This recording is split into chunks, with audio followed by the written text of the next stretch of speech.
This is the appointed time. We have a quorum. Let me welcome members to the meeting of the panel on environmental affairs. First item, information papers issued since the last meeting. No paper has been issued. Item 2, items for discussion at the next meeting. The next regular meeting is scheduled for another date. It will be rescheduled to 4:30 on a Friday, 15th of December 2023, instead of the 11th of December. The administration has proposed to discuss the following items. First, conversion of petrol filling stations into quick charging stations, and second, latest progress of the voluntary scheme for phasing out personal care and cosmetic products containing microbeads. Members, any objection to the above proposal? If not, we move on to the next item, establishment of a common legislative framework for producer responsibility schemes. Members should find two papers, one from the administration and the other prepared by the Legislative Secretariat on producer responsibility schemes. Let me first of all welcome the administration to our meeting. The administration will be walking us through the paper with the aid of a PowerPoint. This is a legislative proposal. Members, if you want to speak, please get ready and press the button. Welcome, Under Secretary and your team.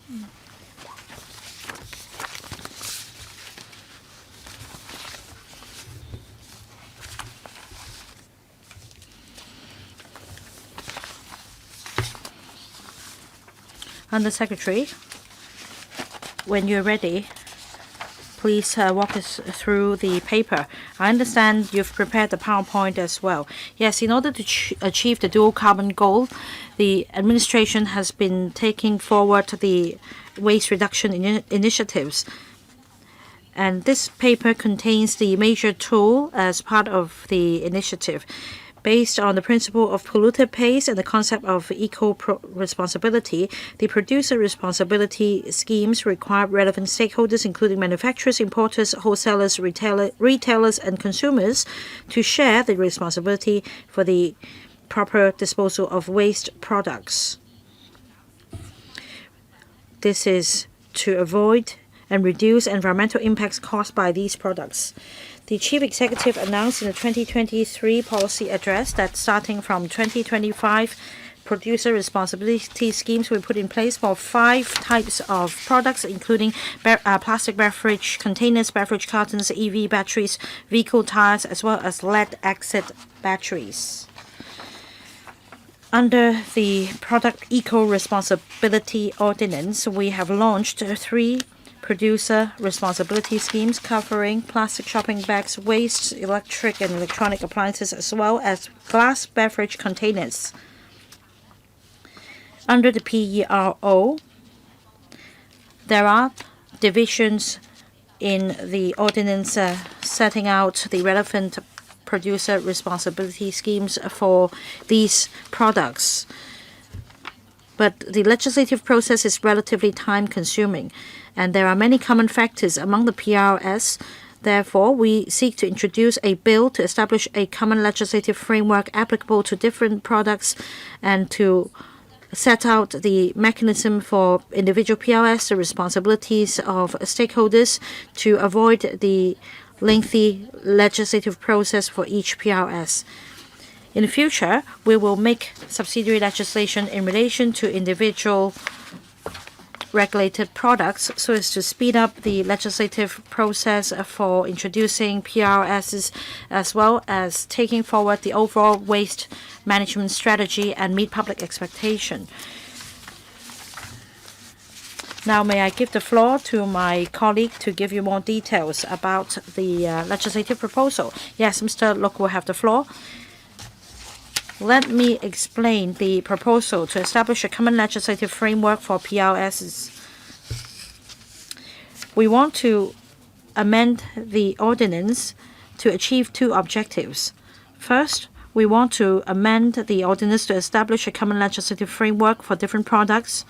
We also want to amend the Waste Disposal Ordinance to introduce a licensing control on disposal facilities of waste-regulated products and to implement import and export control for certain waste-regulated products. Now, as mentioned by the Undersecretary, this common legislative framework entails certain principles and concepts, and that the Chief Executive made certain announcements in the 2023 policy address. I'm not going to repeat these points. Safe to say that we will review from time to time the need for implementing the schemes for other products. And under the common legislative framework, the Secretary for Environment and Ecology, in consultation with the Advisory Council on the Environment and with the approval of LegCo, may amend the schedule of regulated products by going through the Gazette process to include more regulated products. Now, for the existing PRS schemes, they operate under a government-led approach. That means we need to provide the facilities and engage the relevant recyclers to allow the relevant stakeholders such as manufacturers, importers, retailers, collectors, and recyclers to play more active roles in the schemes and enhance the efficiency and cost effectiveness of the arrangements. We will, based on our experience, introduce a market-led approach in implementing the new producer responsibility schemes. The role of the government is to formulate the legislative framework, determine the qualifications and responsibilities of stakeholders, monitor the effectiveness of the schemes, and ensure legal compliance. Unless necessary, the government will not collect recycling levy from stakeholders or proactively engage service providers. Let me then go through the responsibility of suppliers under the common legislative framework. A supplier is defined as an importer or manufacturer in Hong Kong for distributing regulated products, and they must be registered as a registered supplier. They are required to meet the recovery target for the regulated products. They can choose to arrange self-recovery by themselves for proper recycling or engage registered scheme operators from the market at their own cost to fulfill the obligations on their behalf. Now, as I just mentioned, these suppliers can engage registered scheme operators to fulfill this responsibility. And those interested in providing recovery service for waste-regulated products, such as suppliers, operators, or NGOs, may apply to the EPD to become registered as a registered scheme operator based on their own business strategy and commercial operations. The applicant is required to submit a producer responsibility plan for approval. The registered operator must fulfill the obligations on behalf of the suppliers who engage them, including meeting the recovery target as well as submitting the periodic returns and annual audit reports. Under the producer responsibility plan, suppliers who carry out self-recovery and registered scheme operators are required to submit this plan to the EPD for approval. It sets out the detailed plan and operational arrangements, including waste collection and disposal arrangements, the budgets, and calculation of recycling fees. The EPD, depending on the circumstances, may impose terms and conditions on the plan. The registered scheme operators or suppliers adopting self-recovery should abide by these terms and conditions. Apart from the above, we also propose introducing a licensing control under the Waste Disposal Ordinance to regulate the disposal facilities for waste plastics, waste liquid cartons, and waste vehicle tires. They must make sure that the disposal is in compliance with the legal requirements. This can help enhance the standard of the recycling trade and promote local circular economy. As for waste lead-acid batteries and waste EV batteries, they are also chemical waste and are regulated by the Waste Disposal Chemical Waste General Regulation. So no additional licensing control is necessary. As for EV batteries, due to the rapid development of materials and manufacturing technology, the EV batteries may not fall within the definition of chemical waste under the current legislation in the future. We therefore propose introducing licensing control to regulate the disposal facilities of EV batteries regardless of whether they are defined as chemical waste. On import and export control of waste-regulated products. At present, the permit system under the Waste Disposal Ordinance regulates the import and export of waste lead-acid batteries, waste EV batteries, and regulated waste plastics as defined under the Basel Convention, such as waste plastics that are mixed with other materials which are not biodegradable. To further control the transboundary movement of waste-regulated products, we propose regulating the import and export of waste liquid cartons and waste vehicle tires by application of permits under the ordinance. We need to make sure that upon import or export of these materials, they will be properly disposed of or recycled before a permit will be issued. We also need to consider whether a ban should be introduced for some of the waste products to be disposed of at the landfills. At present, waste lead-acid batteries and waste EV batteries are defined as chemical waste. They must be transported to designated chemical waste disposal facilities for treatment rather than being sent to landfills. As for vehicle tires, after introducing the PRS, we propose that landfills no longer accept and handle the disposal of waste vehicle tires. They will be diverted from the waste stream to suitable recycling facilities to enhance the recycling rates. On implementation timetable, we plan to table the amendment bill to LegCo in 2024. After passage of the bill, we will introduce the subsidiary legislation for different regulated products to LegCo for positive vetting. Our target is to implement the producer responsibility schemes on plastic beverage containers and beverage cartons gradually starting from 2025. Other schemes will be implemented progressively. That concludes my presentation. I welcome views and suggestions from members. Thank you. 7 members, Dick Chi Yun, Chen Pui Leung, Chen Xiu Hong, Kwok Wai Kang, Kenneth Lau, Frankie Yik, and Dr. Lo Wai Kwok and myself would like to speak. I will give each member 4 minutes. Let's kick off with Dr. Dick Chi Yun. Thank you. I support the establishment of the common legislative framework for producer responsibility schemes. Now, over time, I see an enhanced awareness among the public. Many members of the public would take waste products on their own volition to recycling points. Of course, more can be done on the part of the government. I'd like to speak on suppliers or manufacturers. In order to abide by the principle of polluter pays, we need to impose responsibility on suppliers. So in terms of recycling or disposal of waste, I would say that the suppliers carry 100% responsibility. They should do either. The government's role is to enact legislation and monitor its implementation. But I would say that the suppliers or manufacturers are 100% responsible for the downstream operations. But there is a concern that costs may be transferred to consumers because of the increased recycling effort. The other point is some larger corporations may rather pay the fine than to go through the hassle. And this is counterintuitive to the environmentally friendly initiative. I want to make sure that the government will ensure compliance 100% so that they can fulfill their responsibility.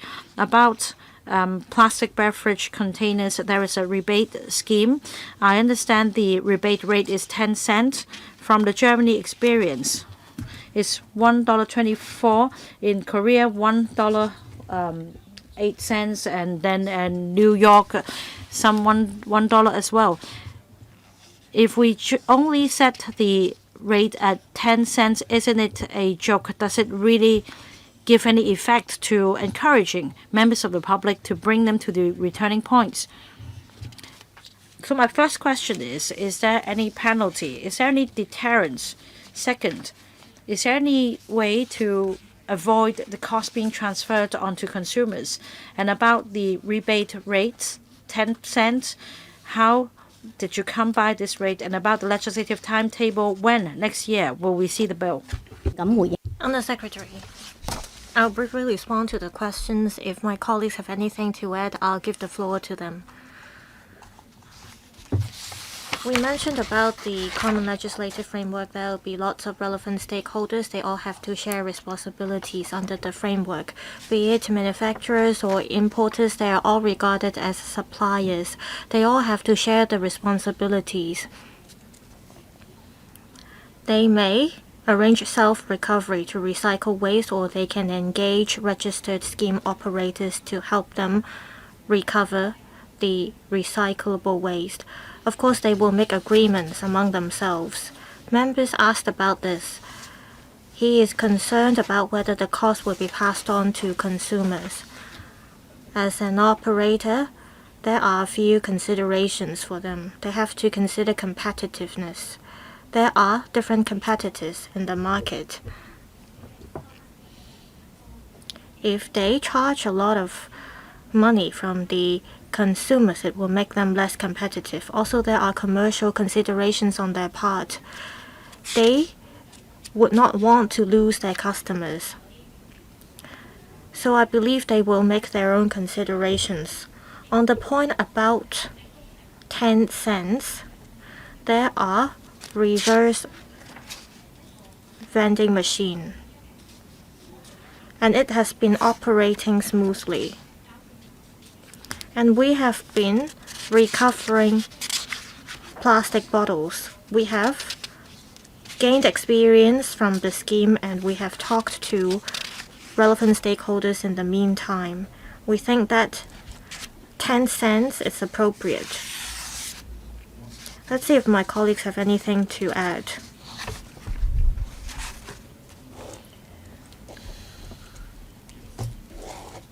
$0.10 was set when we rolled out the pilot scheme on reverse vending machines. Starting from 2021, we have received some 70 million bottles since we have rolled out the pilot scheme on reverse vending machines. Our proposal is 10 cents will be the minimum. We don't want to remove the rebate elements, so 10 cents will be the minimum. Another important indicator will be that we will set recovery targets for suppliers. As to whether 10 cents will help them achieve the recovery targets, they will have to make their own considerations in order not to be penalized by us under the framework. So 10 cents is just in line with the rebate we introduced under the pilot scheme on reverse vending machines. We agree that we have to create a deterrent effect on suppliers. We will make full considerations on this to make sure that it will be deterrent. When will you enact legislation? Our target is by the first half of next year. We are now drafting the legislations. Mr. Chen Pui-Leung. I also support the establishment of a common legislative framework for the producer responsibility schemes. I also support the idea of market-led approach. I agree with this direction. This will be more effective if we take a market-led approach with competition in the market compared to the government-led approach. I understand that we will have to have enough operators to run the scheme. Operators may have to build their own factories for recovery of waste. This will involve a lot of procedures in order to meet the requirements under the law. Will the government offer any support to the registered scheme operators? Otherwise, they may face difficulties with setting up equipment or facilities to provide the recovery services. That's my first question. Secondly, I understand that the government will monitor the operation. including approving and vetting the audit reports of operators. I want to learn more about what the government will do as it monitors the operators. How will the government ensure that the operators will meet all the requirements under the framework? Under Secretary.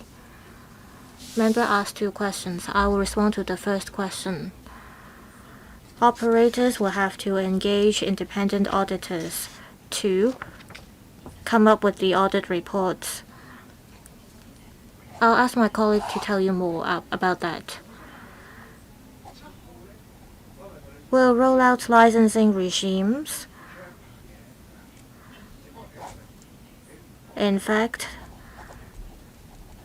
there are currently operators in the market. Take beverage cartons as an example. In 2025, in the Eco Park, there will be a factory that commenced operation. Also for lead-acid batteries or other types of waste products, we have operators in the market to recover the waste.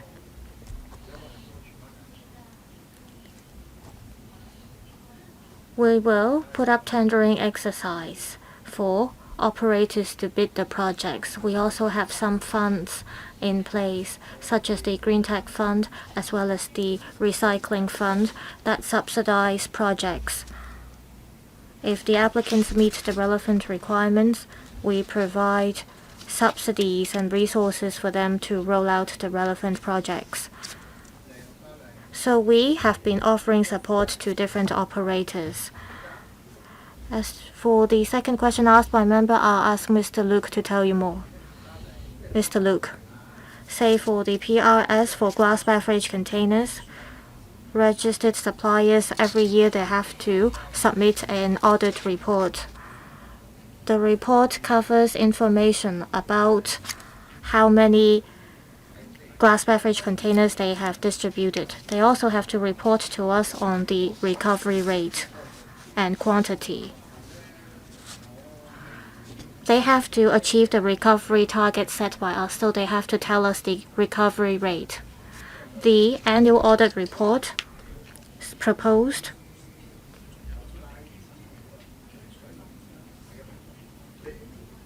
Apart from that, they also have to report other numbers to us. The periodic review will cover all the information and targets, and that is to avoid people from evading from their responsibilities. So we will vet all the audit reports to ensure that the information provided is correct, and we will include all these details in the subsidiary legislations. Next, Mr. Chen Xiu-hong. Thank you, Madam Chair. A product from its manufacturing to it becoming a piece of waste, relevant stakeholders should all share responsibility. So I give my support to the PRS. We should adhere to the principle of polluter pays, and all relevant stakeholders should share the responsibilities. The government proposes to establish a common legislative framework for PRS, so that through subsidiary legislations, the government can regulate the disposal of different types of waste products. The idea is great. However, I have some questions and doubts. Previously, the government has rolled out the PRS for glass beverage containers and so on. In 2024, the government will introduce the legislative proposals for setting up the common legislative framework.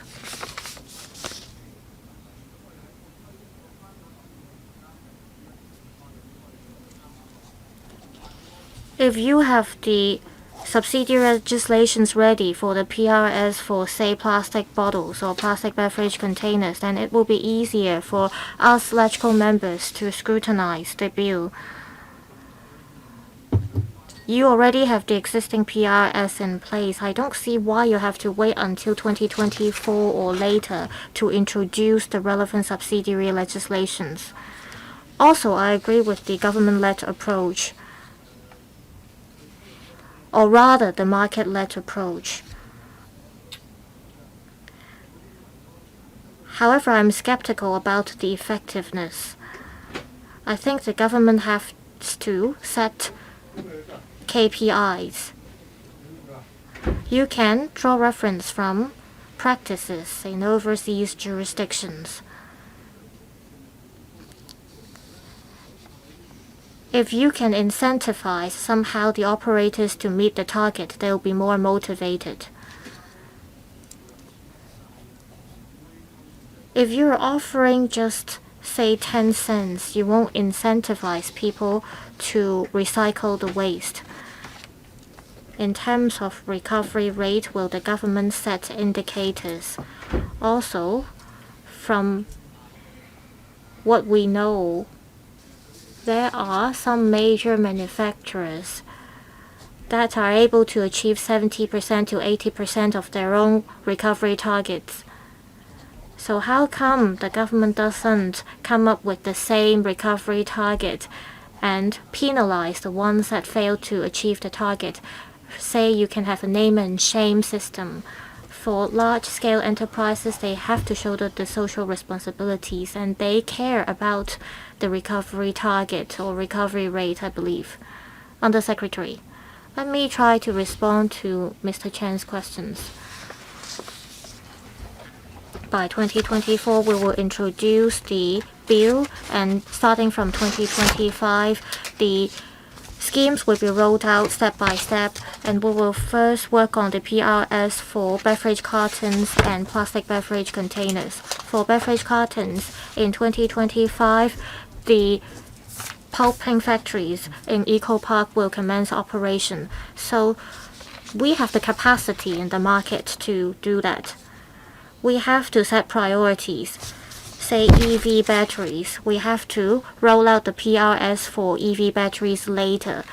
The reason is that the newly registered vehicles, well, over 60% of the newly registered vehicles are now EVs.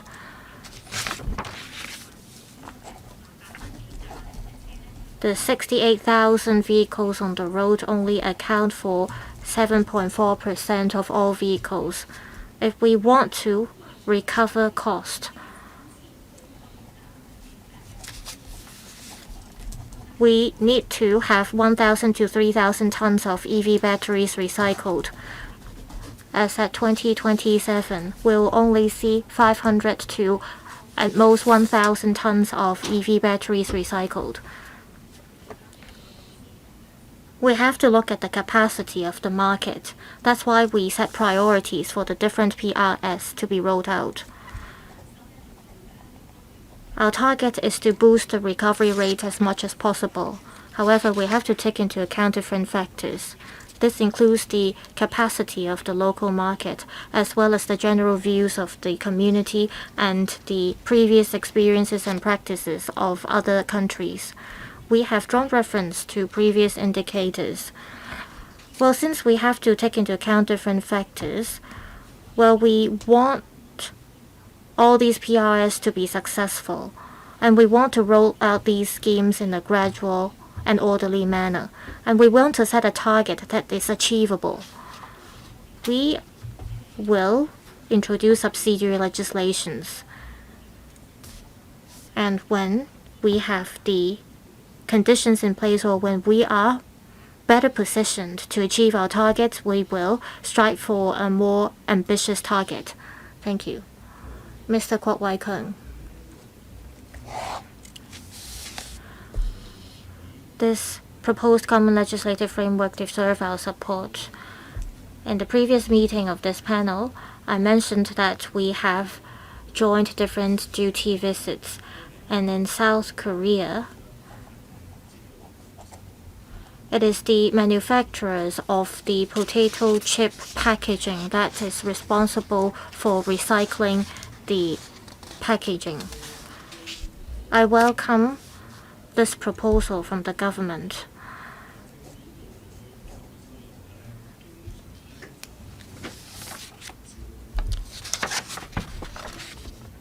If we stick to a government-led approach, it won't be very effective.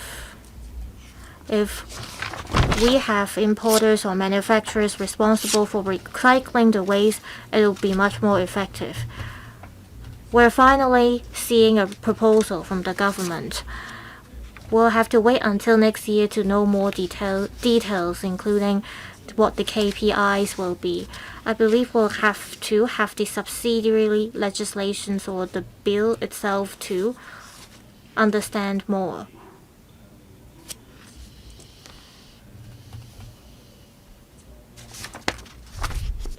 For the few types of products proposed, I understand that the government will regulate the operators. We have been talking about excessive packaging of different types of products. In the past, the government said that it would be hard for it to regulate. Now that you have proposed the framework, I wonder if you will adopt a similar framework to regulate excessive packaging. Second question. The manufacturer or the importer concerned should take up this responsibility either by arranging for self-recovery or to engage registered scheme operators. I understand from the paper at the same time that they can engage other organizations.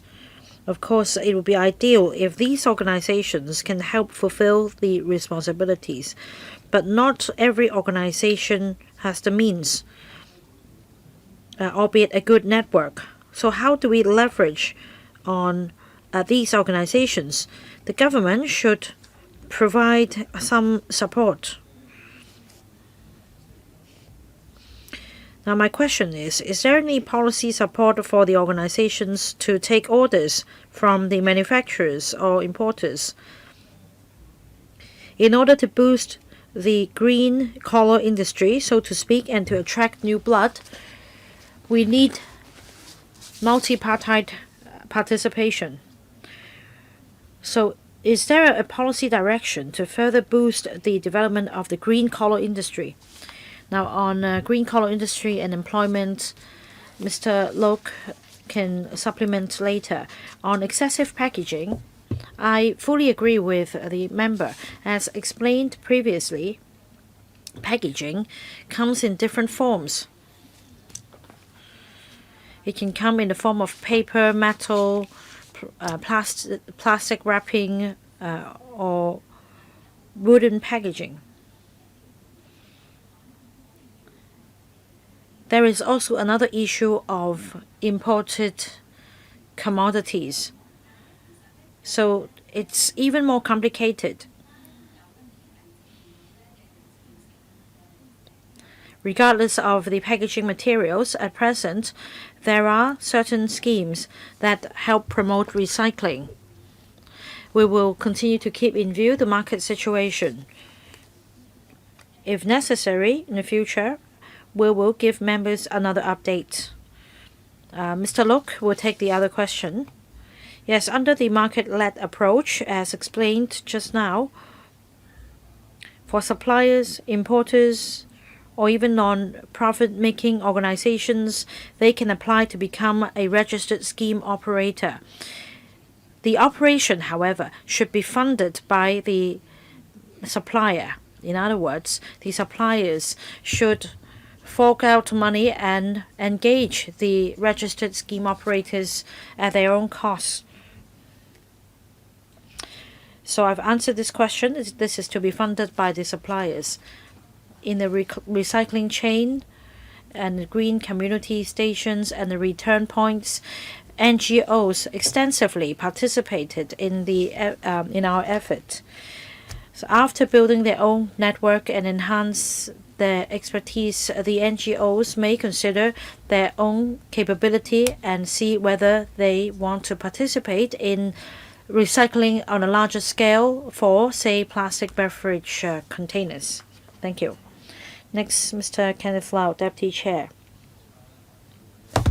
The NDRC in 2010 published a blueprint on developing the circular economy. There are initiatives on enhancing the recycling network to boost the capacity of the recycling of materials such as waste plastics, waste paper, and waste vehicle tires, as well as waste batteries. So as to meet the objective of low emission and high energy efficiency. Now, the administration will be tabling a bill into the Council to establish a common legislative framework for producer responsibility schemes of different products. This is in line with the national strategy so that we can meet this objective and help save the environment. I support this proposal. Now, I want to ask a question on electric vehicles. There are 68,000 electric vehicles, or 70% of vehicles being electric running in the streets, according to the EPD. It is envisaged that this percentage will further increase. So I think we're all concerned about EV batteries. I understand the licensing control mechanism will be introduced to regulate waste EV batteries, to make sure that the waste batteries will be properly disposed of. As of June last year, there were 4 operators. They are licensees for the disposal of waste batteries. They have a capacity of 12,000 tons. I want to know, with enactment of this legislation, whether more licenses will be granted. For the EV batteries, they have a lifespan of 8 to 10 years in general. So it is envisaged that many electric vehicles will be replacing their batteries in the future. Between 2017 and 2022, in the past 5 years, local licensed recyclers collected 24 tons of waste EV batteries, and yet these waste batteries were then exported to Korea for further handling. This is not desirable. Is there any plan to expand this trade of collecting and recycling waste EV batteries so that we can be self-sustaining instead of exporting our problem to another country? Under Secretary, thank you, Mr. Lau, for the question. As of September 2023, altogether we had 68,000 electric vehicles in Hong Kong. That's about 7.4% of all vehicles in Hong Kong. Now, the EV batteries has a limited lifespan, as the member said. So in the coming years, these batteries will be retiring. They will need to be replaced. Now, according to overseas experience, the annual recovery volume should be at least 3,000 tons in order to sustain the operation. Whereas for our estimates, in the coming years, some 500 to 1,000 tons of waste batteries will be generated. In T2 and T3 of Eco Park, we have started a tendering exercise that will help support the development of the recycling trade. Should the tender be successful, land will be set aside for this purpose. We'll also explore collaboration with the Greater Bay Area. We need to have regard the scale of operation and the fact that we have limited valuable land resources in Hong Kong. We need to go by regional collaboration so that we can make a joint effort in developing the green industry and in recycling waste batteries in particular. Between June and October, on waste EV batteries, we launched a market consultation. We sought views from stakeholders so as to map out our direction in the future. Next, Mr. Frankie Yik. Thank you, Madam Chair. According to your plan, a manufacturer or supplier or importer will have to be registered first as a registered supplier. Now, if I want to adopt self-recovery, then should I register myself as a registered scheme operator? That's true. If not, I can engage another registered scheme operator for recovery of waste. What happens if the registered scheme operator fails to abide by the law, engaging in unlawful disposal of waste? Will the registered supplier be held liable? Because this is akin to government outsourcing their work. And then when something happens, the government can just shrug off its responsibility and blame the service contractor. So my question is, for the registered supplier engaging a registered scheme operator, if something goes wrong in the downstream, will the supplier be accountable? I can give you an answer for certainty's sake, and then Mr. Lo can supplement. The registered supplier can fulfill the responsibility itself, and because of the licensing mechanism, the supplier can also engage a registered scheme operator to fulfill this obligation. If the registered scheme operator fails to fulfill this responsibility, then the operator is held accountable for sure.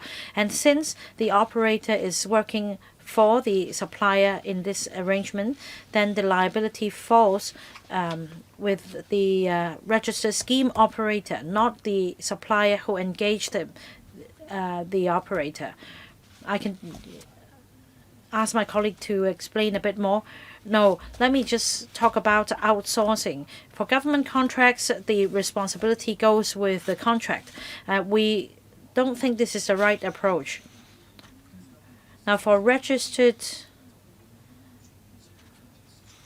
if your registration scheme is successful, we probably won't hear about lead-acid batteries being improperly disposed of.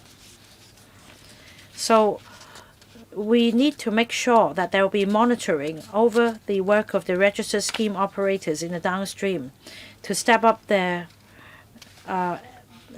effort in monitoring, so that we make sure that the responsibility lies with operators, not suppliers. The other point is about the books. Say I have 10 product lines. I am a beverage manufacturer. Should I give you stats about the total tonnage or just the number of bottles? Say I have 3 registered scheme operators looking after a great variety of bottles. Then how should they file this audit report? How do you do the counting? I don't know how you'll be able to trace the relevant figures. I would ask the Assistant Director to take this question. Yes, Mr. Kenneth Chang. Thank you for the questions. According to our plan, the registered scheme operator can be engaged by more than one supplier. Of course, at the time of registration, we will start monitoring the operator. Now, if the operator fails to comply with the law, instead of recycling the plastic bottle, the bottle is sent to a landfill, then the registered scheme operator will be breaching the law. The corresponding penalties will be a fine or having the license revoked. If more than one supplier engage the same registered scheme operator, then the operator is tasked with recovering the products for all these suppliers. So a total figure is to be supplied. There is no need to give us a breakdown as to the bottles manufactured by company A or B. As long as there is a contract between a supplier and the operator will be held responsible. I haven't finished. Should I ask in the same round or should I wait for another round? I don't know if we have time for a second round. We have another item coming up, but please do ask for another round for the time being. Dr. Lo Wai Kwok. Madam Chair, the producer responsibility scheme was first introduced some years ago, and then different schemes were set up for different types of products, such as plastic shopping bags, waste electrical and electronic equipment, glass beverage containers, and disposable plastic tableware. That's the recent PRS. I have taken part in the legislative process. It's really complex, especially when we had to consider different types of products. We need to give due regard to the unique characteristics of different products and devise tailor-made schemes.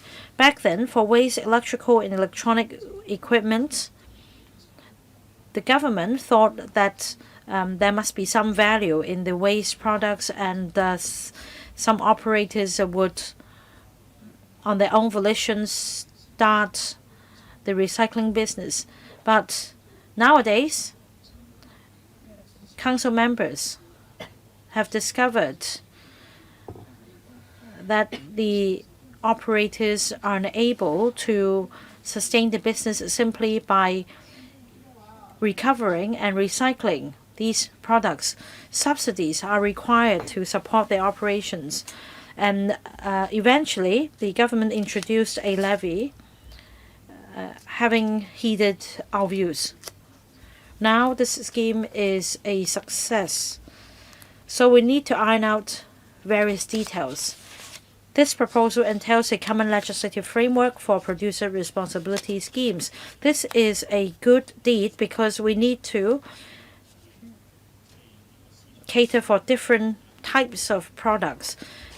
But I don't think a broad stroke approach should be used for different products and different modes of operations. For waste plastics, it's a very complex issue. That is why we haven't been able to do anything about them, same as the waste electrical and electronic equipment. Now, I'm not saying no to this proposal, but let's not underestimate the complexity. My concern is that despite all good intentions, in the end, this proposal may not work. So that's what I want to say today. Thank you, Madam Chair. I also thank member for the comments. I agree with what the member said, so we're going to do it step by step. We will introduce the subsidiary legislations for the PRS, and we'll listen to members' views as well as collect the comments from different relevant stakeholders. Then we'll finalize the details. Madam Chair, I think it's more practical to reduce waste at source. A member just now mentioned about excessive packaging. Every year during Mid-Autumn Festival, we see a lot of waste generated. There's a lot of packaging to the products celebrating Mid-Autumn Festival. I miss the time when we had simple packaging for these products. I think we have to change the culture and we have to minimize packaging for all these products. Under Secretary, I agree with what Dr. Low said.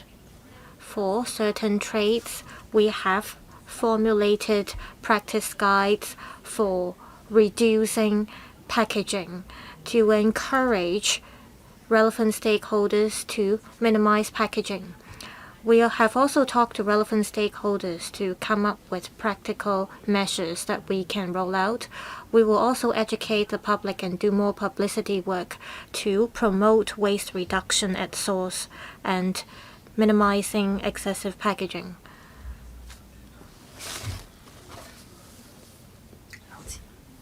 Professor Lau, I think the idea is great.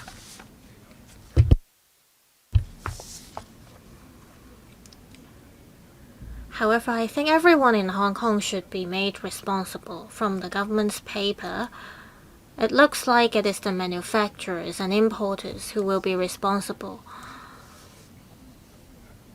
But as what Dr. Low suggested, you should not only rely on the market-led approach.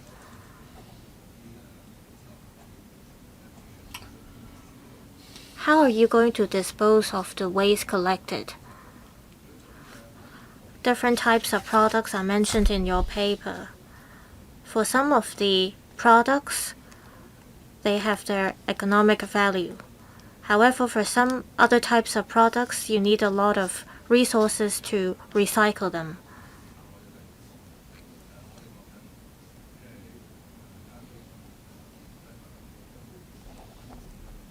say for MSW charging, we're going to use a designated bag for collecting the MSW. But I can also spend 30 cents in the wet market to get a shopping bag. That means the shopping bag PRS scheme that you rolled out will not be effective.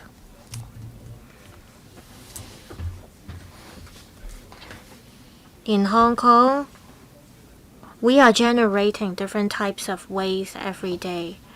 You should not just put the responsibility onto consumers or manufacturers. I wonder if you can come up with a framework that suits the situation of Hong Kong. We should not just blindly follow the practices of other countries.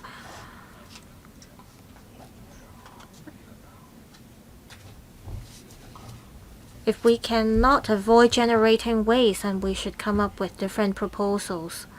Under Secretary, I thank members for the comments. We have listened to the views of local stakeholders. We have also drawn reference from overseas experiences. For some places, they adopt a market-led approach, and it's been successful.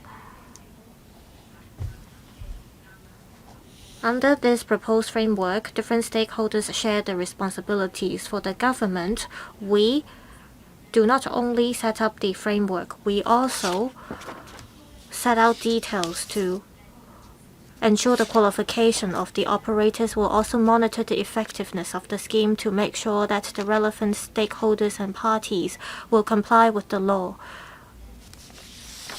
We will make sure from a multi-pronged approach that the scheme will be successful. When we have the details ready, we will listen to members' views again. Thank you. Ms. Judy Chen.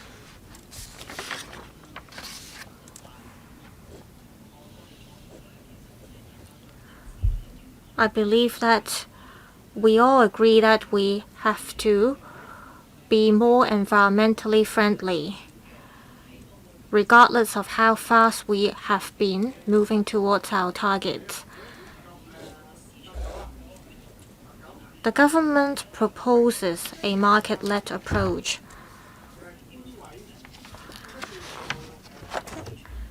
It says it will set the recovery target based on the capacity of the market. I think these two proposals contradict with each other. You have to set a high recovery target in order for the market to meet the goal. You have to set a high target, then the market will think of ways to achieve it. You are proposing a market-led approach, but at the same time, you have to take into account the capacity of the market to set KPIs. I think this principle is not very ambitious. I'm just saying that if you are to establish this common legislative framework, that government can be more aggressive or ambitious. You can set a challenging target for the market to achieve. I'll briefly respond and I'll ask Mr. Luke to tell you more. We stick to the polluter pays principle and the eco-responsibility concept. We have the government-led approach as well as the market-led approach. In the past, for PRS for waste, electrical and electronic equipment, we adopted the government-led approach. We drew reference from overseas experiences, and we found that we can actually also adopt a market-led approach. We can enact legislations as we set recovery targets. We can take into account the capacity of the market as we set KPIs. It's not the case that we are asking the market to set the indicators itself. I'll invite Mr. Luke to tell you more. As mentioned in the government paper, the government has a role to play as we adopt a market-led approach. We have to monitor the operators as well as the suppliers in terms of their effectiveness. So we look at the recovery target when we assess the effectiveness. We'll have to talk to suppliers as we set the recovery targets. We have to adopt a balanced approach. If we set a very high target to start with, the suppliers may not be able to achieve that. As mentioned by Undersecretary, to start with, we will set a target that's easy to achieve. We have to give time to suppliers to set up their facilities and network. They have to be familiarized with the procedures. We hope that within, say, 2 to 3 years' time, we will be able to achieve the level or the target which has been achieved by other countries. We don't want to give the impression that suppliers can slack under the scheme. So we will set a target, but we will draw reference from overseas experience as we set the target. However, to start with, we will set an easy to meet target. However, we don't want to make it too easy at the same time. So we will discuss with the suppliers and the relevant stakeholders about that. We want to achieve certain targets under the framework. Madam Chair, I understand that the government wants to adopt an incremental approach. However, in the short run, will the government provide a clearer target or goal? Mr. Luke. For different types of products, we'll set different indicators under the common legislative framework. We don't want to wait until we introduce the subsidiary legislations to tell members about the target. We want to, for instance, during the Bills Committee meetings, we will reveal the details of the framework. Then members will have a better idea of how we'll implement the framework in the future. So, when members scrutinize the bill, we will disclose more details. So for each of the products proposed, you will have a separate discussion. Well, different products will have different targets. Mr. Gary Zhang. Thank you, Madam Chair. I support the establishment of the framework and also agree with the market-led approach. As Mr. Chen Shihong said, we have to set recovery targets, and the government gave some responses on that. I have a point to make. In order to achieve the recovery targets, we need support measures. A lot of times these waste comes from households. The best way to tackle the waste is to collect the waste in the housing estates and then deliver them to a disposal facility. Will the government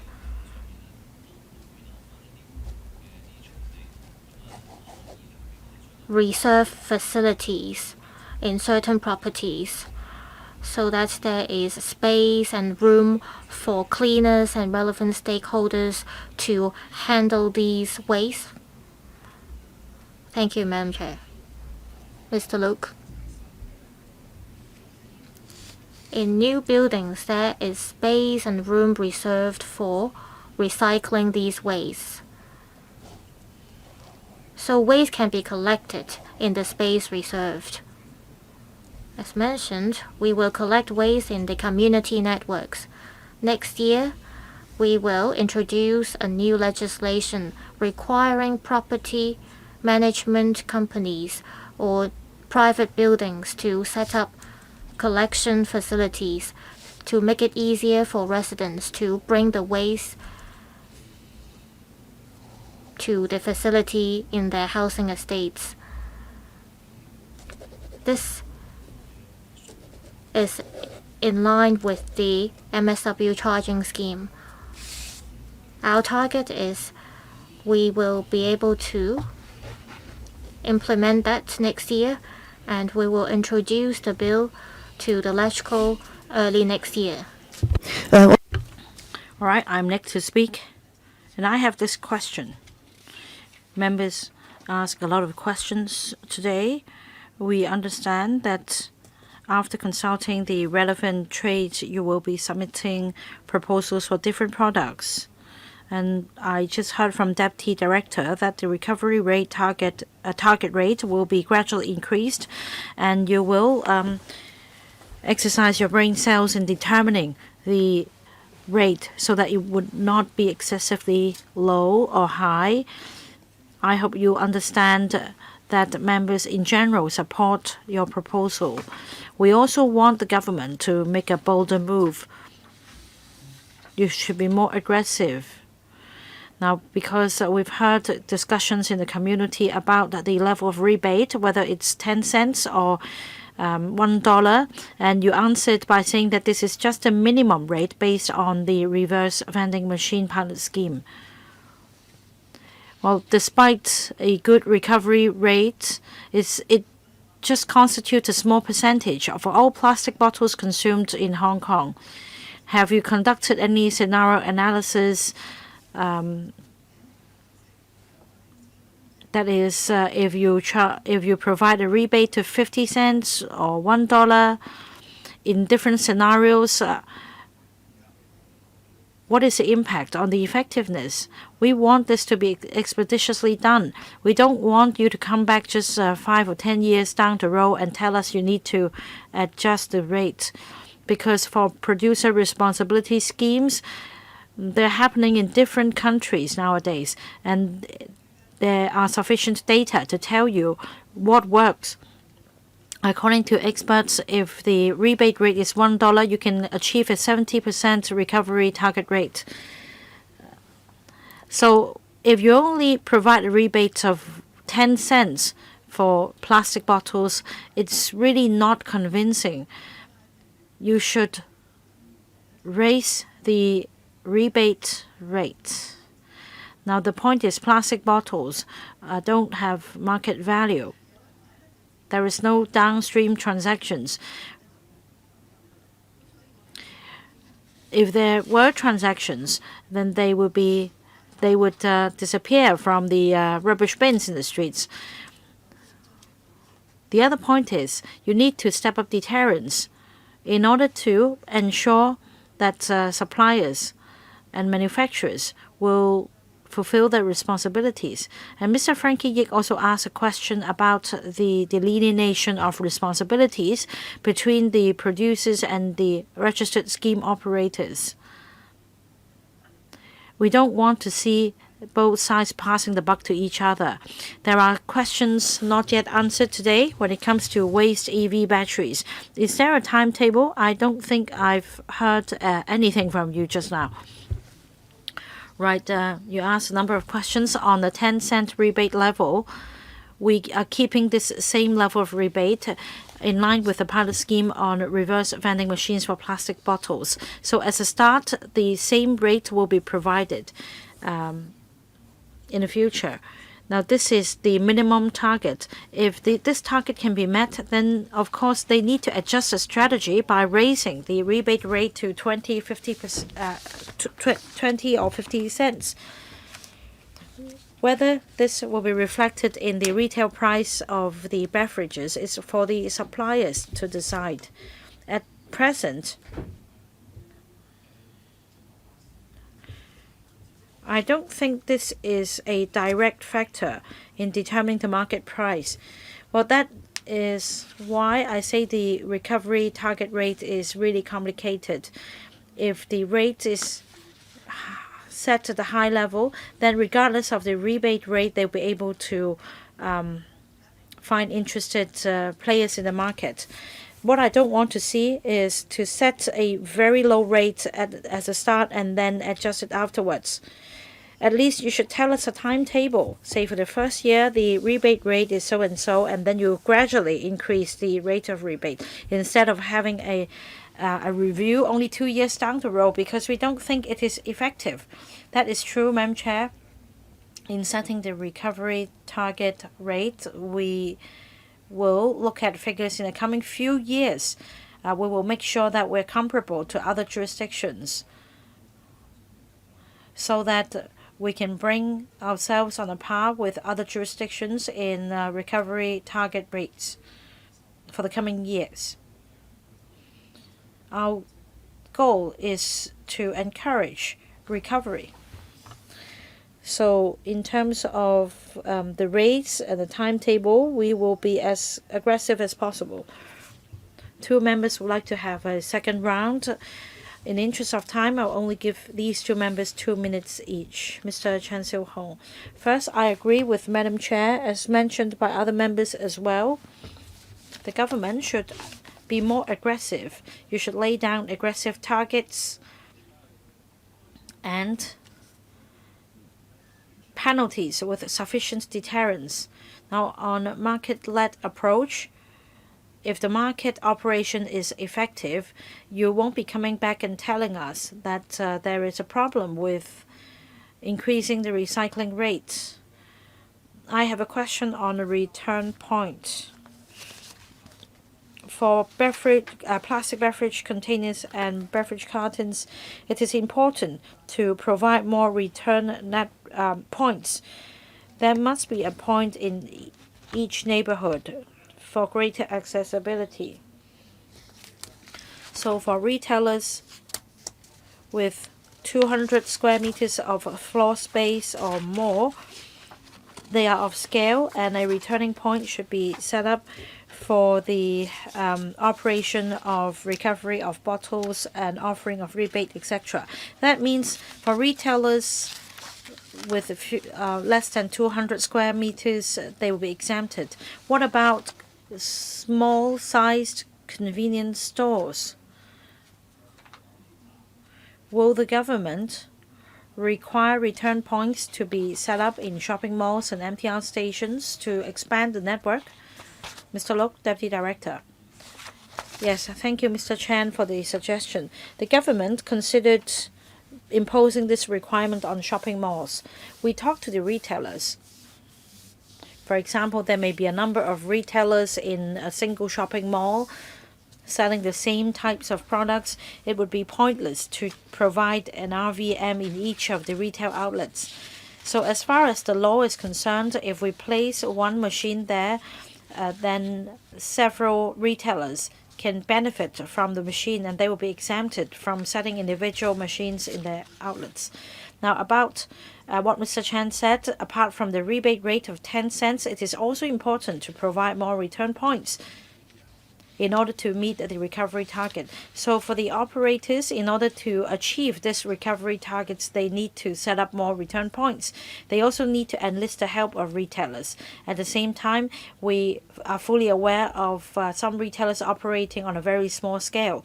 In Singapore, in March this year, they set up a similar scheme for the recovery of plastic beverage bottles.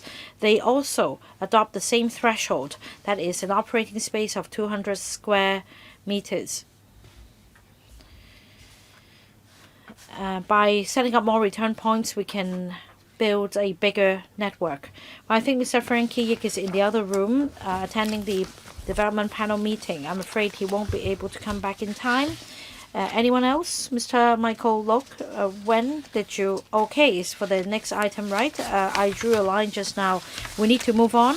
I don't see any opposing views. So please come back with the bill as quickly as possible. The next item is a scheme of control agreements with the 2 power companies. Let me first of all invite the administration and representatives of the 2 power companies to join us.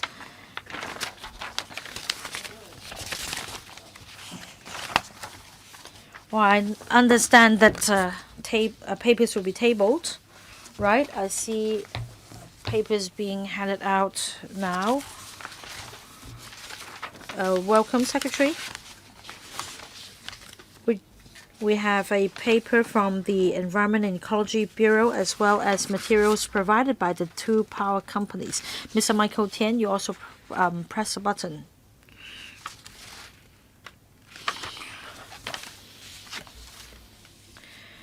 Members should also have received background materials relating to the two power companies. Without further ado, let me explain the procedure. I will first invite the Secretary to speak.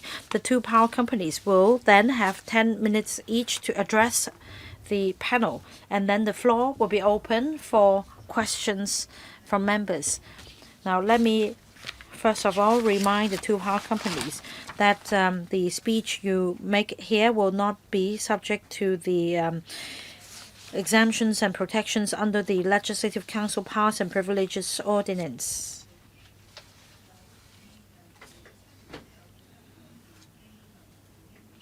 Members, if you want to refer to the confidential papers submitted by the power companies, please make sure that the information remains confidential. Please refrain from disclosing the information to a third party.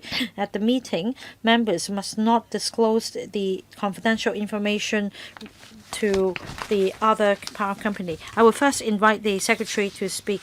Thank you. At the Executive Council meeting today, the new development plans of the two power companies were approved.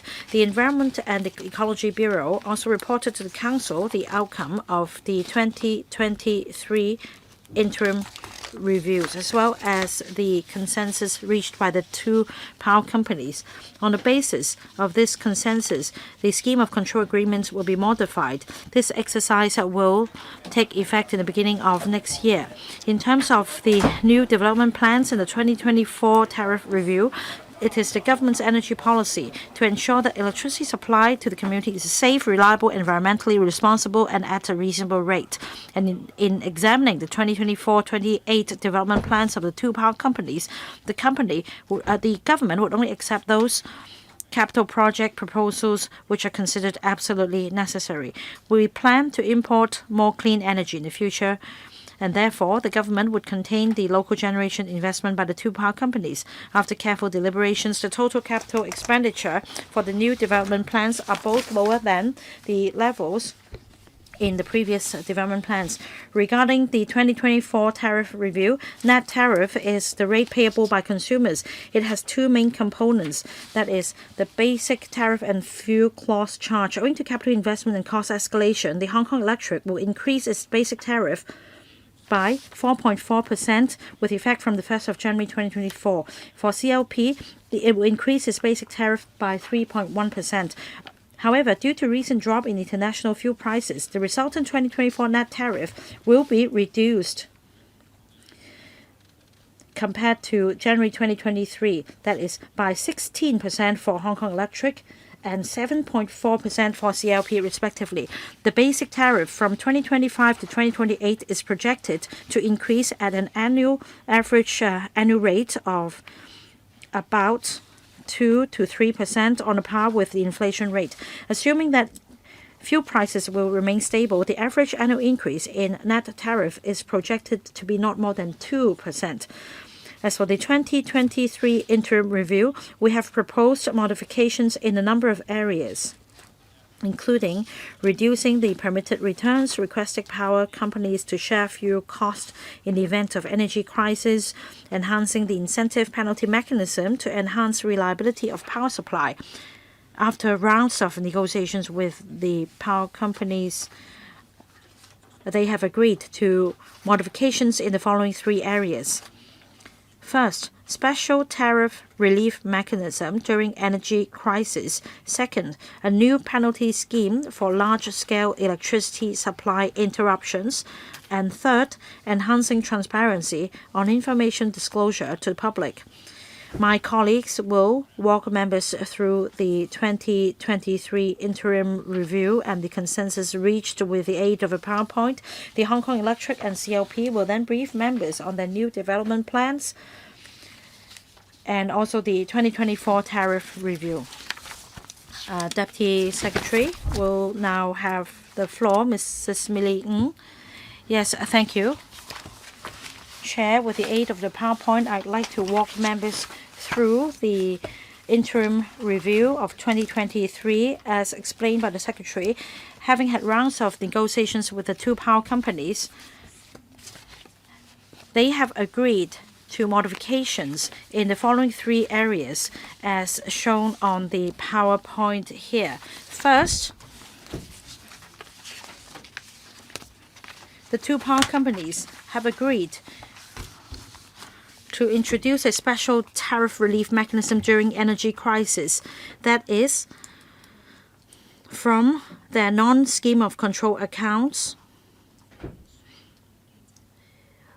funds will be taken out to provide a special tariff relief.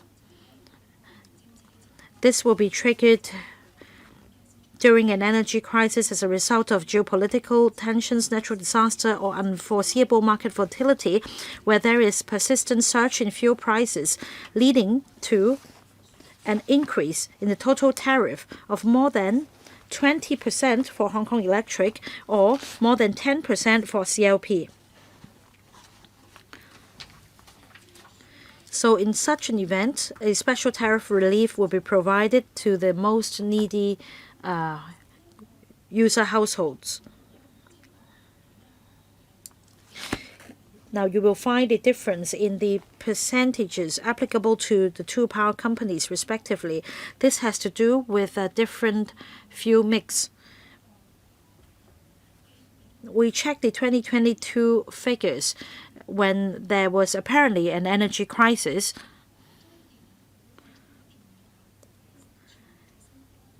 The increase in total tariff for CLP was 15%.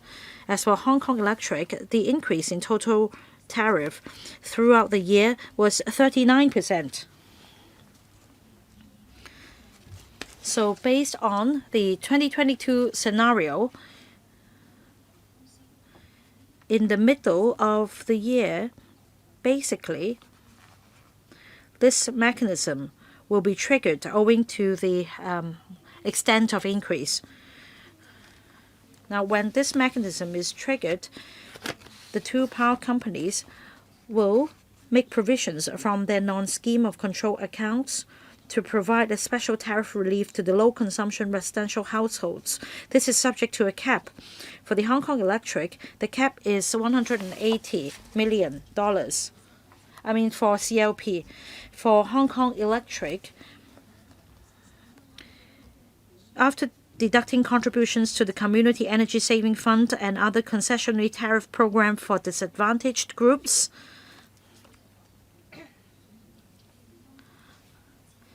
100% of the incentives earned by shareholders in the year of the Hong Kong Electric will be provided, and that's about $55 million.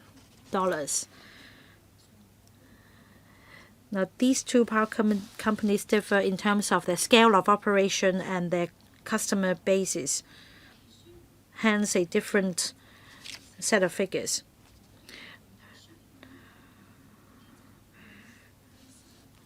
The specific amount of subsidy for each household under the special tariff relief mechanism will be determined in consultation with the government. Reference will be made to the magnitude of increase in the fuel cost charge and other actual circumstances. We're unable to set an exact amount at this point because there are a lot of uncertainties surrounding an energy crisis. What is important is that funds will be set aside from their non-scheme of control accounts to provide relief to to needy households, especially low-consumption residential households. The second measure, subject to the outcome to the 2023 interim review agreed by the 2 power companies, is that in the event of a large-scale electricity supply interruption, a new penalty scheme will be put in place.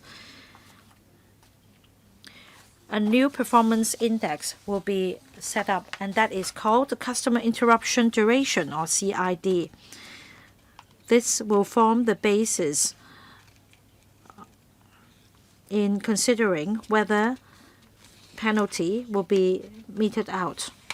Now, the calculation of the CID is very simple. It is a sum of the products of number of customers being interrupted and duration of power interruption expressed in minutes. In a large-scale supply interruption incident, some customers may experience power outage for 10 minutes and some for a much longer period of time. So there are different groups of affected customers. Hence, we need to do a summation of the product of the two factors I mentioned. We have adopted a two-tier approach in metering out penalties. Let me just go through this table. For the CLP,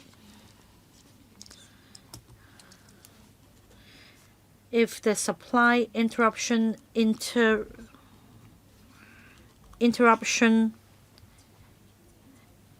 goes beyond 15 million minutes, then there will be a penalty of minus 0.015%. If it goes above 30 million minutes, then the penalty adjustment will be one of 0.03%. So for the Hong Kong Electric, likewise, if the interruption goes above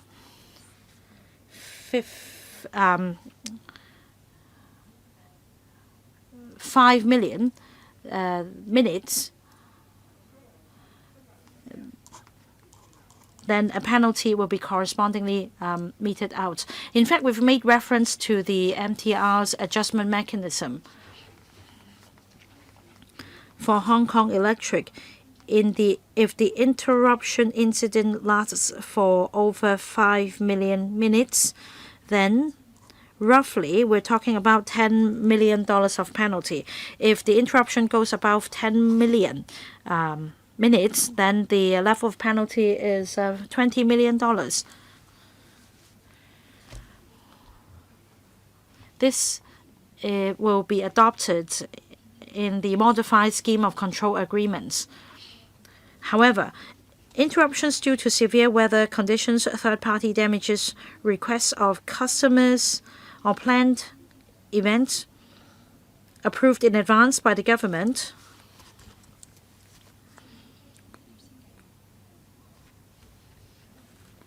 say, for example, maintenance works or any other force majeure events, they will be excluded from the new penalty scheme.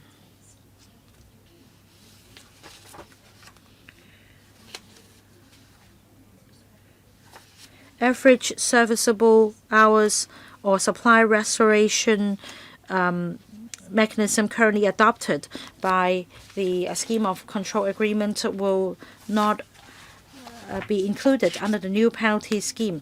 The third measure, as agreed by the two power companies, is that in the annual electronic information booklets, there should be more information transparency in the following areas for disclosure to the public. Information related to fuel costs and fuel procurement, breakdown of operating expenses and staff establishment, related party transactions and loan borrowing, performance targets achieved and rewards earned under the incentive penalty scheme, as well as information on the Community Energy Saving Fund funding, as well as the achievements of the fund. Through the interim review, we hope to achieve the energy objectives of safety and reliability of electricity supply, affordability, and ensuring that the two power companies would shoulder corporate social responsibilities and tide and weather the storm together with the public during an energy crisis. Now, for the three modifications I mentioned, details can be found in Annex B1 and B2 of the paper just tabled for members' reference. As for our way forward,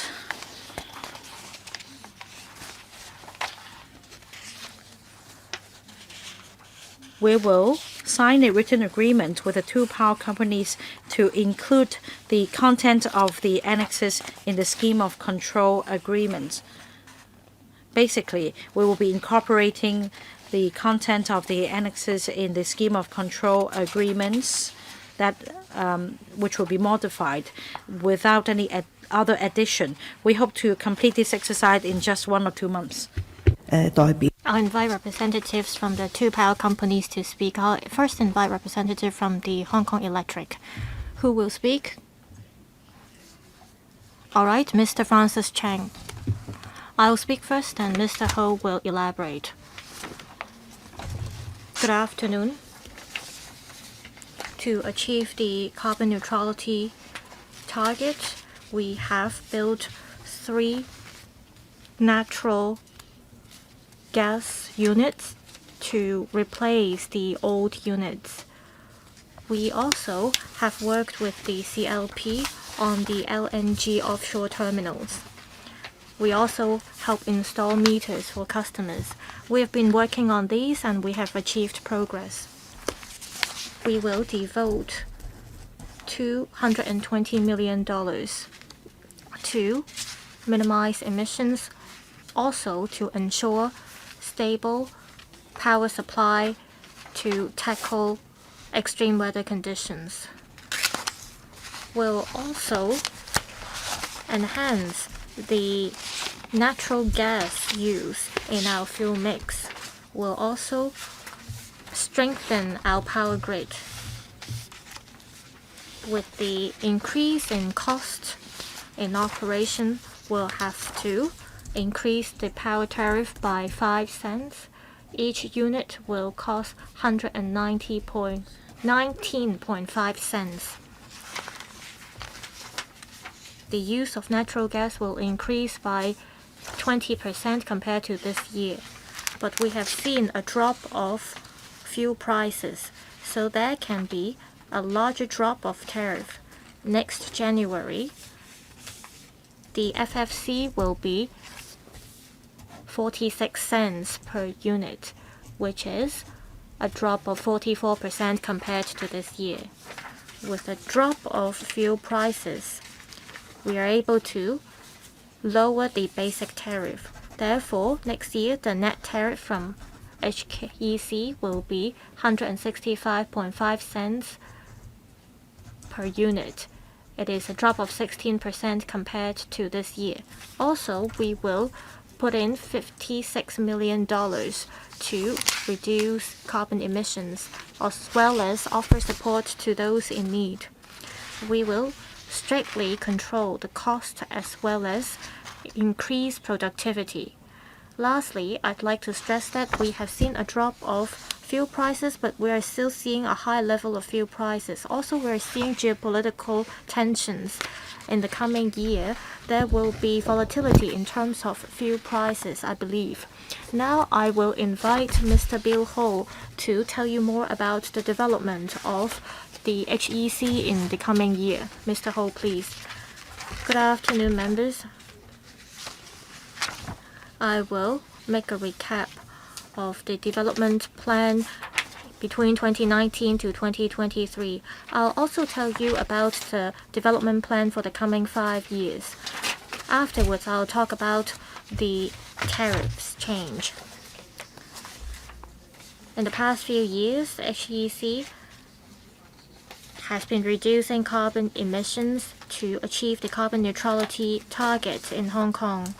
Also, we have built new units to replace the old coal-fired units. This is the core of our work. The 2 new generating units have commenced operation, and another one will commence operation early next year. To ensure that we can roll out competitive tariffs, we procure natural gas from around the world to ensure stable supply. We have been working with CLP on the LNG offshore terminals, which have started operation this year. Also, in the 80s and 90s, the unit that commenced operation back then has become old, and it has reached the limit of its service life. We have eliminated 2 such old units. Next year, another 2 old units will retire. The coal-fired units will remain at 3, and we will reduce our reliability on coal in terms of power generation. we have entered the era of low carbon emission. After our hard work, the 4 major emission pollutants have dropped compared to 2005. In the coming year, natural gas use will increase to 70% in terms of our fuel mix. To tackle, for instance, black rainstorm as well as extreme weather conditions, we have to enhance the resilience of our generating units. Therefore, in the coming 5-year development plan, we will devote $22 billion in our plan to strengthen our efforts in reducing carbon emissions, as well as to address climate changes. In terms of generating units, we will work in line with government policy objectives to reduce carbon emissions. For instance, we will build 1 natural gas-fired unit to replace a coal-fired unit to maintain sufficient generation capacity and improve environmental performance. Also, we will build 3 oil-fired open-cycle generating units capable of fast startup to replace 4 similar old units to cater for contingencies. We will carry out improvement works of 2 coal-fired units to extend their service lives, as well as to enhance their efficiency to ensure that they will operate until 2034. This is en route to achieving the 2035 decarbonization target while we try to maintain reliable power supply. We will also strengthen the power grid to meet Hong Kong's development as well as the needs of our customers. We will build transmission and distribution substations to cater for electricity supply to large-scale projects in the eastern and southern districts, as well as the city's other developments. Also, we have seen aged underground cables and facilities in substations. We will upgrade our facilities step by step to ensure power reliability and power quality to minimize fluctuation and volatility. By 2025, we will also complete the installation work of smart meters so that we can help Hong Kong to develop into a smart city. Also, we will roll out different flood control and wind protection projects to improve our system resilience against extreme weather. So much for the 5-year development plan. I will now go through the tariff adjustment. Comparing to January 2023, the average net tariff change is 31.5 cents per kilowatt hour. There is a need to enhance our power structure and upgrade our power structure, and the capital investment will cause an increase of the basic tariff by 5 cents. For natural gas, the percentage will go up. The use of natural gas will go up by 20%. With drop in international fuel prices, fuel clause charge will be reduced by 36.5 cents. As a result, the average net tariff in January 2024 will be 16% lower than that in January 2023. That is 165.5 cents. Let's take a look at this chart. As you can see, our tariff is lower than that in other cities such as Tokyo.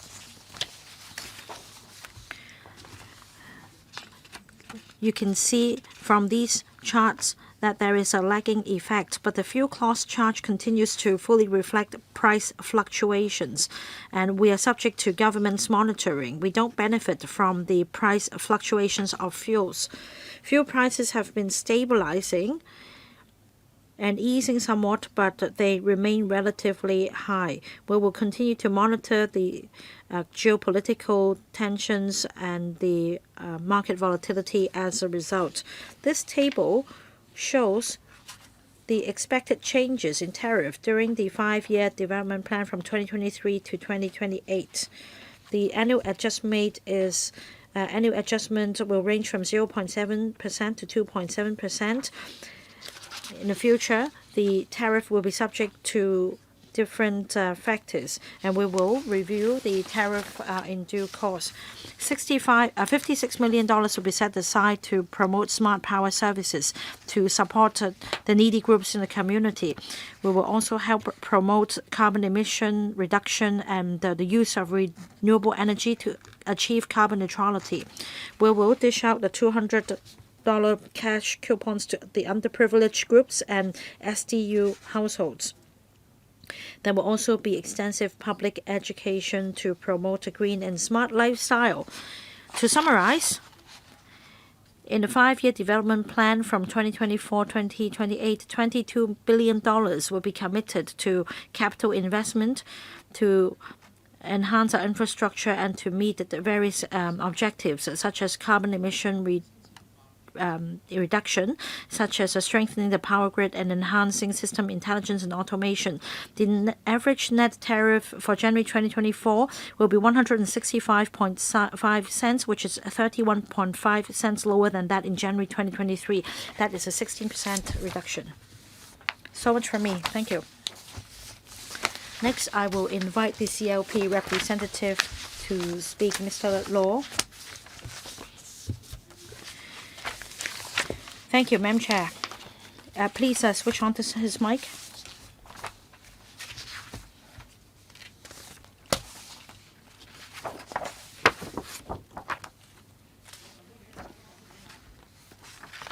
Yes.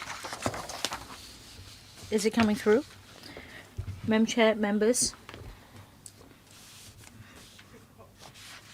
We will brief members on the 2024-28 Development Plan and the 2024 Annual Tariff Review. As Hong Kong emerged from COVID-19 pandemic in the past year, we have resumed full normalcy. As announced in the policy address, in the coming few years, the government will continue to create impetus for economic growth, integrate with the country's development, as well as bolstering our unique strengths as an international city. In the coming few years, Hong Kong will experience high-speed development. That means a lot of infrastructure projects will be coming on stream, which will cause a surge in electricity demand. In the coming 5-year development plan, the CLP will fully support the government's initiatives to cater for the increased demand for electricity so that we can give support to Hong Kong's position with the mainland's support as well as being connected with the world. In August, September, we experienced more frequent extreme weather events, posing significant risks to the day-to-day business of Hong Kong people. We will allocate resources in response to that, such as low carbon or zero carbon strategies, so as to build our resilience against extreme weather events so that we will continue to enjoy worldwide recognition as a power supply company. We will continue to implement energy-saving measures, enhance customer experience, and promote smart city development. The CLP understands the public's concern on electricity tariff. We have always strived for a stable power supply at a reasonable rate, and we have been achieving this objective through prudent fiscal control and adopting different fuel mixes, procuring different energy sources, importing affordable nuclear energy and clean energy. Nuclear energy has played a significant role in recent years. It has also made significant contributions to emission reduction. International fuel prices have dropped and the pressure is eased. Between January and October 2023, the special rebate as well as government subsidies have helped balance the books. About 22% of the CLP bills for domestic households show that they are not required to pay anything for the electricity bill. Comparing to 2023, the net tariff for CLP will come down by 7.4%. This will help lift the burden on needy households. In the coming 5 years, the net tariff rate for the CLP will remain stable. From 2019 to 2023, through Community Energy Saving Fund, some $800 million have been set aside by CLP to support different strata of society, the needy groups in the community, and to encourage energy efficiency. In 2024, we will continue to leverage on the fund. $200 million will be set aside, $7 million of which will be used to support underprivileged groups such as subdivided unit households.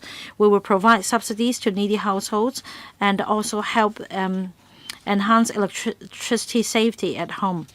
Now, through the fund, the CLP also subsidizes eligible NGOs and schools in installing solar panels. We also launch consumption coupons to help boost local spending. Mr. Zhong, my colleague, will give you more details. Thank you. Thank you, Mr. Law. Under the Scheme of Control Agreement, the CLP has been operating efficiently, meeting the government's target. Our tariffs are lower than comparable cities. With over 80% surge in the demand for electricity, the CO2 emission dropped by 90% during the same period of time. For carbon intensity, on a yearly basis, it dropped by 60%. In September this year, Hong Kong experienced Super Typhoon Saola and the once-in-a-century black rainstorm warning. Under the extreme weather events, we managed to provide stable power supply. In the past 3 years, the power interruptions duration was lower than the comparable cities. This is due to proper planning and investment to build our resilience. Our team also has good responsive strategy. Now, we are going to invest $52.9 billion to meet certain objectives. First, to support Hong Kong's emerging and traditional industries to meet the needs of new development and housing production, to maintain world-class reliability of power supply, to continue with decarbonization strategy, and to build a resilient smart city against extreme weather events. With infrastructure projects coming on stream, there will be a surge in the demand for electricity. Our capital investment will focus on enhancing the district networks to support the northern metropolis development, as well as new data centers and housing productions. We will continue to enhance our infrastructure to meet the increase in demand for electricity. And to meet the decarbonization strategy, the offshore LNG reception terminal was commissioned this year to further diversify our fuel mix. And we are building the next generating unit. This gas-fired unit will be commissioned in 2024. Apart from increasing the ratio of natural gas in the fuel mix, we will also foster collaboration by introducing more renewable energy. And we will help clients install smart meters. We will strengthen our network and develop the battery energy storage system, as well as pilot the hydrogen blending scheme. This table shows the new tariff to be introduced in 2024. The average basic tariff in 2024, on average net tariff, is 142.9. That's a 7.4% decline comparing to the January 2023 level. Basic tariff will go up by 2.9 cents, up to 96.6 cents, with international fuel prices dropping from its peak. The fuel cost charge will be reduced by 15.7 cents down to 46.3 cents. Despite the drop from its peak, as you can see, for international fuel prices comparing to the beginning of 2021, the prices have remained high. There are still uncertainties surrounding the external economic situation and the energy markets. We will keep in view the situation. Now, using the current international fuel prices as a basis, our estimate is that for 2024 to 2028, the net tariff is expected to remain moderate. We will continue to exercise fiscal prudence and keep the tariff at a reasonable rate. Next year, we will set aside about 200 million Hong Kong dollars to our community supporting scheme. This includes providing subsidies to the underprivileged and also ensure safety for households. Customers will also install meters for subdivided units occupants. Will also subsidize schools and NGOs to install solar photovoltaic systems. Will also roll out F&B vouchers. Will also subsidize businesses to replace air conditioning systems and energy-saving systems. To conclude, in the coming 5-year development plan, CLP will fully support the economic development of Hong Kong and continue to reduce carbon emission. It is expected that the power tariff in 2024 will remain stable, as well as in the coming 5 years. Thank you. It's now time for members to ask questions. I'll read out their names. Dr. Lo Wai Kwok, Mr. Chen Pui Leung, Mr. Edward Leung, Mr. Kwok Wai Keung, Mr. Michael Luke, Ms. Carmen Khan, Mr. Michael Tin, Mr. Chen Kin Po, Mr. Lau Kwok Fan, Mr. Gary Zhang, Ms. Chen Yut Ming, and Professor Lau. 4 minutes for each member. Questions and answers included. Please give enough time for the relevant parties to answer your questions. Dr. Lo Wai Kwok will go first. Thank you, Madam Chair. We are discussing the scheme of control agreements of the 2 power companies today. We must not forget our initial thoughts. We have to ensure reliability, affordability, as well as the environmental performance of the 2 power companies. We will see an increase in the basic tariff of the 2 power companies. However, with the drop of the international fuel prices, there is or will be a decrease in the average tariff. We are seeing good news as well as bad news. If international fuel prices go against what we have projected, say there may be an energy crisis, or if the energy crisis persists, what should we do? The 2 power companies mentioned that there will be special relief scheme in times of energy crisis. However, such mechanisms can only be put in place for a certain period of time. If the power tariffs remain expensive, it will spark concerns of the public.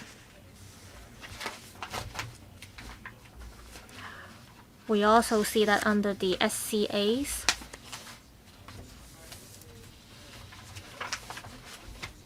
there will be an adjustment to the return. We are seeing a high interest rate environment.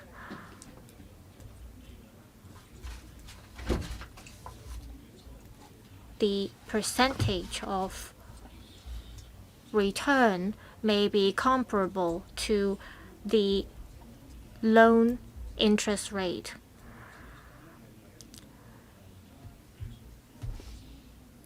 Also, I see that the 2 power companies have boosted its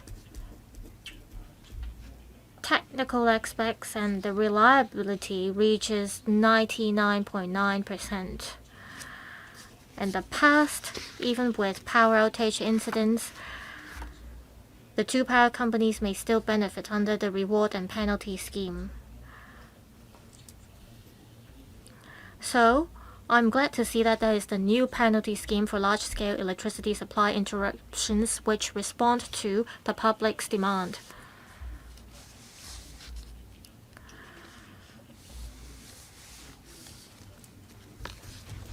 We will have to meet the 2050 carbon neutrality target. We are seeing the projection for 2028 for now. And there will be just 20 years left until we get to 2050. I wonder if there is enough investment put in to reach the target for 2050. I want to have some responses from the power companies.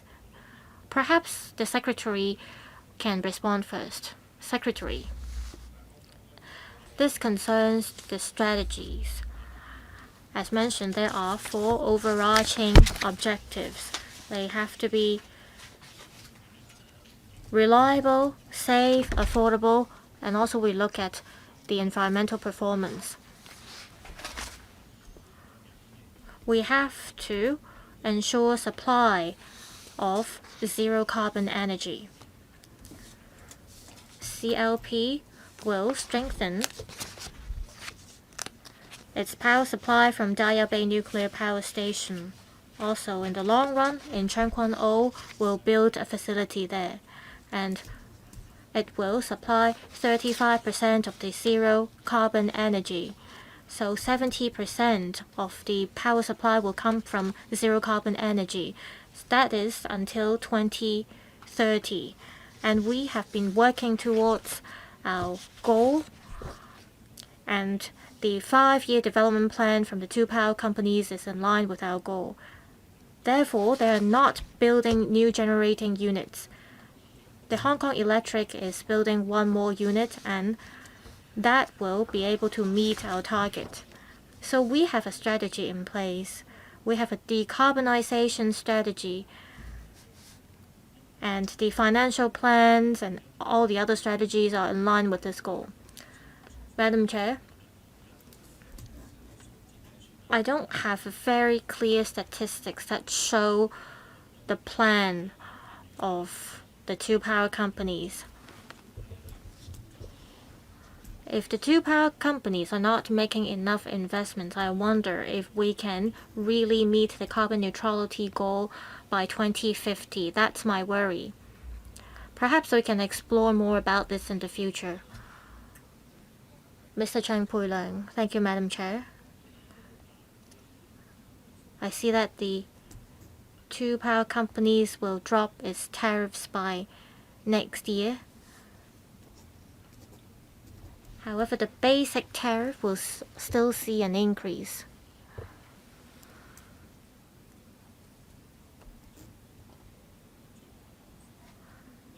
Because of the change in international fuel prices. CLP will put in some $500 million, and for HEC, it will put in some $500 million for the investment, and that creates pressure for the two power companies. My question is this: in the long run, for the basic tariff, there's basically not much room for lowering the basic tariff.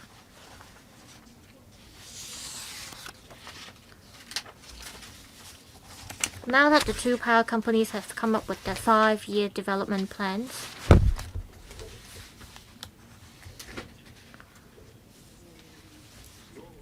will there be the situation that the two power companies will have made enough investment in the coming 5 years and that it won't have to make further investment in the 10th year, so that there won't be any further increase to the power tariffs? I wonder how the government can guarantee that the tariffs can be contained to a certain level.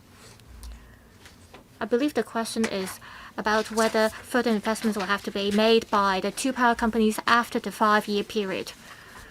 Mr. Chang from the Hong Kong Electric. Thank you, Madam Chair.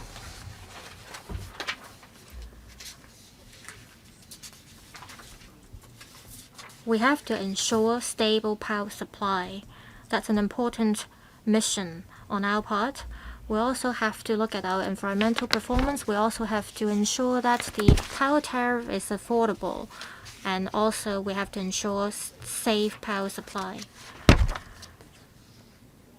By replacing the generating units, we can ensure safe and stable power supply.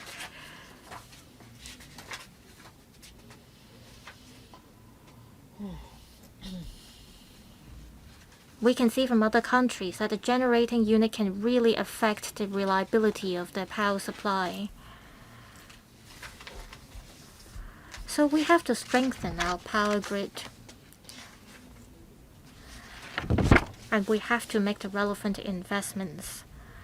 And these are subject to stringent approval and vetting by the government. So does that mean we won't have to make further investment after the 5-year period? I don't think that will be the case.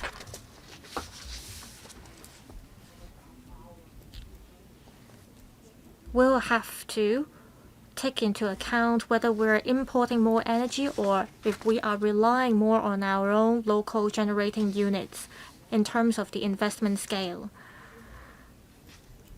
Power supply is an important cornerstone of the development of a city, and it also helps ensure the competitiveness of our city. Mr. Law from CLP. Thank you, Madam Chair. I understand that the public is concerned about the level of power tariffs, so we prudently look at our financial position and we try to contain the power tariff level. Compared to other major cities in the world, CLP's tariff is quite competitive. The average basic tariff of CLP has been frozen at the same level over the past 3 years. With inflation and other factors, we have only adjusted slightly the power tariff this time around. In terms of investments, as mentioned in our PowerPoint presentation, there are a few factors that we consider. To put it simply, we want to help drive economic growth in Hong Kong. We want to address the housing needs of Hong Kong. We also want to build a resilient power supply system, and we want to help Hong Kong develop into a smart city. These are our goals. Mr. Edward Leung. Thank you, Madam Chair. We don't have enough time to read all these documents as these are only tabled at the beginning of the discussion item. I think the public needs time to digest all these details. Members of the public are concerned about the power outage incidents that happened in April. Was there only reward but not penalty in the incident? We want to plug the loopholes in the interim review. If, say, similar power outage incidents happen after interim review, will there only be rewards but not penalty? I see that the current penalty system proposed will look at the duration of power interruption throughout the year. If it is lower than 80 minutes, a reward will be given to the power company concerned, meaning that the more supply interruptions there are, the more reward the power company concerned will get. So this is a loophole that we have to plug. If we look at other service providers, say MTRC, it is a performance-linked system that we're talking about. Say, if service is interrupted for a certain period of time, then MTRC will be penalized according to the duration of interruption. If we follow a similar system, then perhaps we can plug the loopholes. How come we do not follow the system of other public utility service providers? Why are we looking at the duration of power interruption throughout the year under the reward penalty scheme? Thank you. Secretary. Mrs. Ng will respond to this question, please. Yes, Madam Chair. Under the current scheme of control agreement, there is an incentive penalty mechanism. Even without the new penalty incentive scheme for large-scale power interruptions, there is already a similar scheme in place. So it is not the case that they get rewarded for power outages. Now, responding to the member's question on the average, then the more frequent the power outage occurs, the more detrimental it would be for the power companies.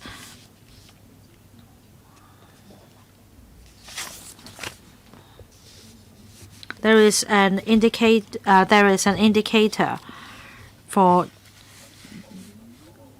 hours of usable service that is to provide incentive for maintaining reliable power supply.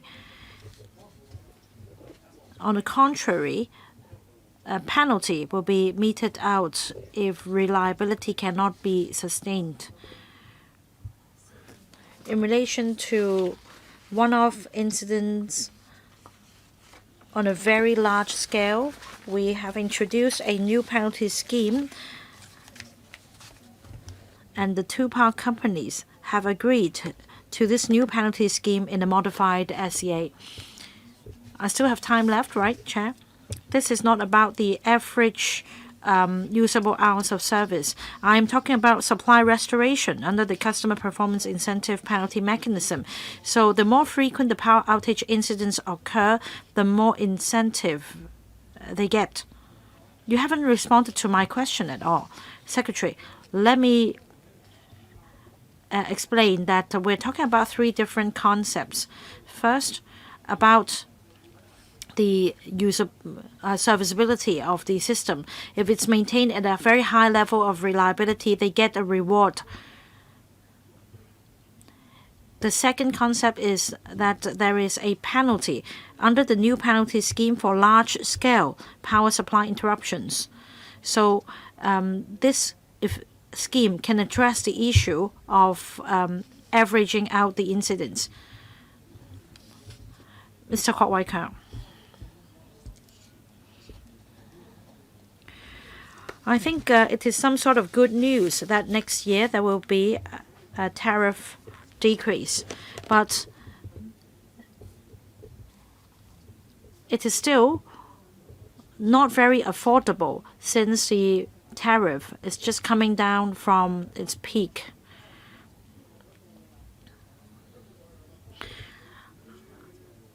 The rate of decrease in the tariff is honestly quite limited because of an increase in energy prices, an increase in the basic tariff rate. Anyway, I want to comment on the three new measures to be introduced after the interim review. The first one is a special tariff relief mechanism during energy crisis. But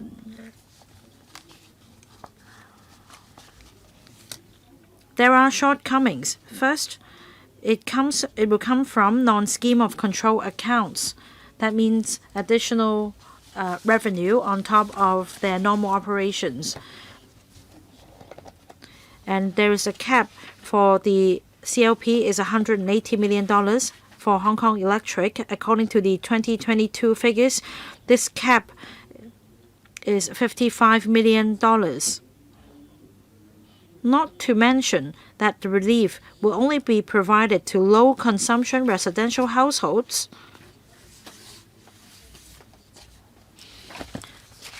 Before the expiry of the scheme of control agreements, is it that we cannot do anything about the 8% permitted return? That's the first point. Second point, that's under paragraph B, new penalty scheme for large-scale electricity supply interruptions. Now, this paragraph refers to interruptions due to severe weather conditions, third-party damages, force majeure events, so on and so forth. They will be excluded from the scheme. That means the scheme will only apply to their own wrongdoing, so to speak, and it's not part of the customer performance incentive penalty mechanism that is currently in place. In other words, if something goes wrong in the power company's operation, that there is an offsetting mechanism in the sense that no extra incentive will be provided, and that's all. Why is it that we cannot mete out real penalties? Mrs.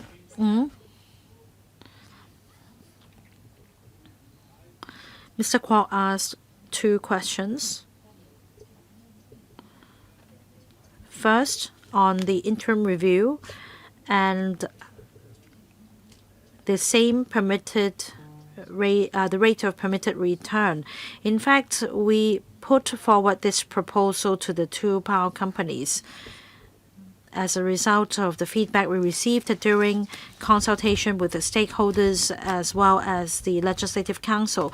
Perhaps the 2 power companies can, in a moment, explain to members their response to our request to review the rate of permitted return. Responding to the other question asked by Mr. Kwok, and that the new penalty scheme will somewhat offset the existing incentive scheme. Yes, we do provide incentives to encourage an enhancement in their performance, in maintaining reliability, in saving energy, so on and so forth. Likewise, a penalty system is put in place to deduct a certain percentage point from their permitted return under this mechanism. At the end of the financial year, the books will be matched to see if any deduction will have to be made out of the permitted return. Still, we need to look at the bigger picture for the whole year, whether they have performed up to standard. For the permitted return, the power companies are accountable to their shareholders. So deducting their incentive payments is one way of monitoring. Yes, let me supplement. For non-scheme of control accounts, under the special tariff relief mechanism, we want to make sure that the money would come not from the scheme of control accounts, but from the shareholders' pockets. Let's let the 2 power companies have the floor. Mr. Chang and Mr. Law from the 2 power companies, can you please take the question on adjusting the 8% permitted return? Yes, Mr. Chang. The objective of the scheme of control agreement is to balance the aspirations of various stakeholders. Power companies are required to shoulder long-term investment commitments and risks and proceed with different infrastructure in order to support government objectives. We are also required to provide reliable electricity supply for our clients, and we have strived in achieving this balance in containing our expenditure. And the government also plays a pivotal role in gatekeeping.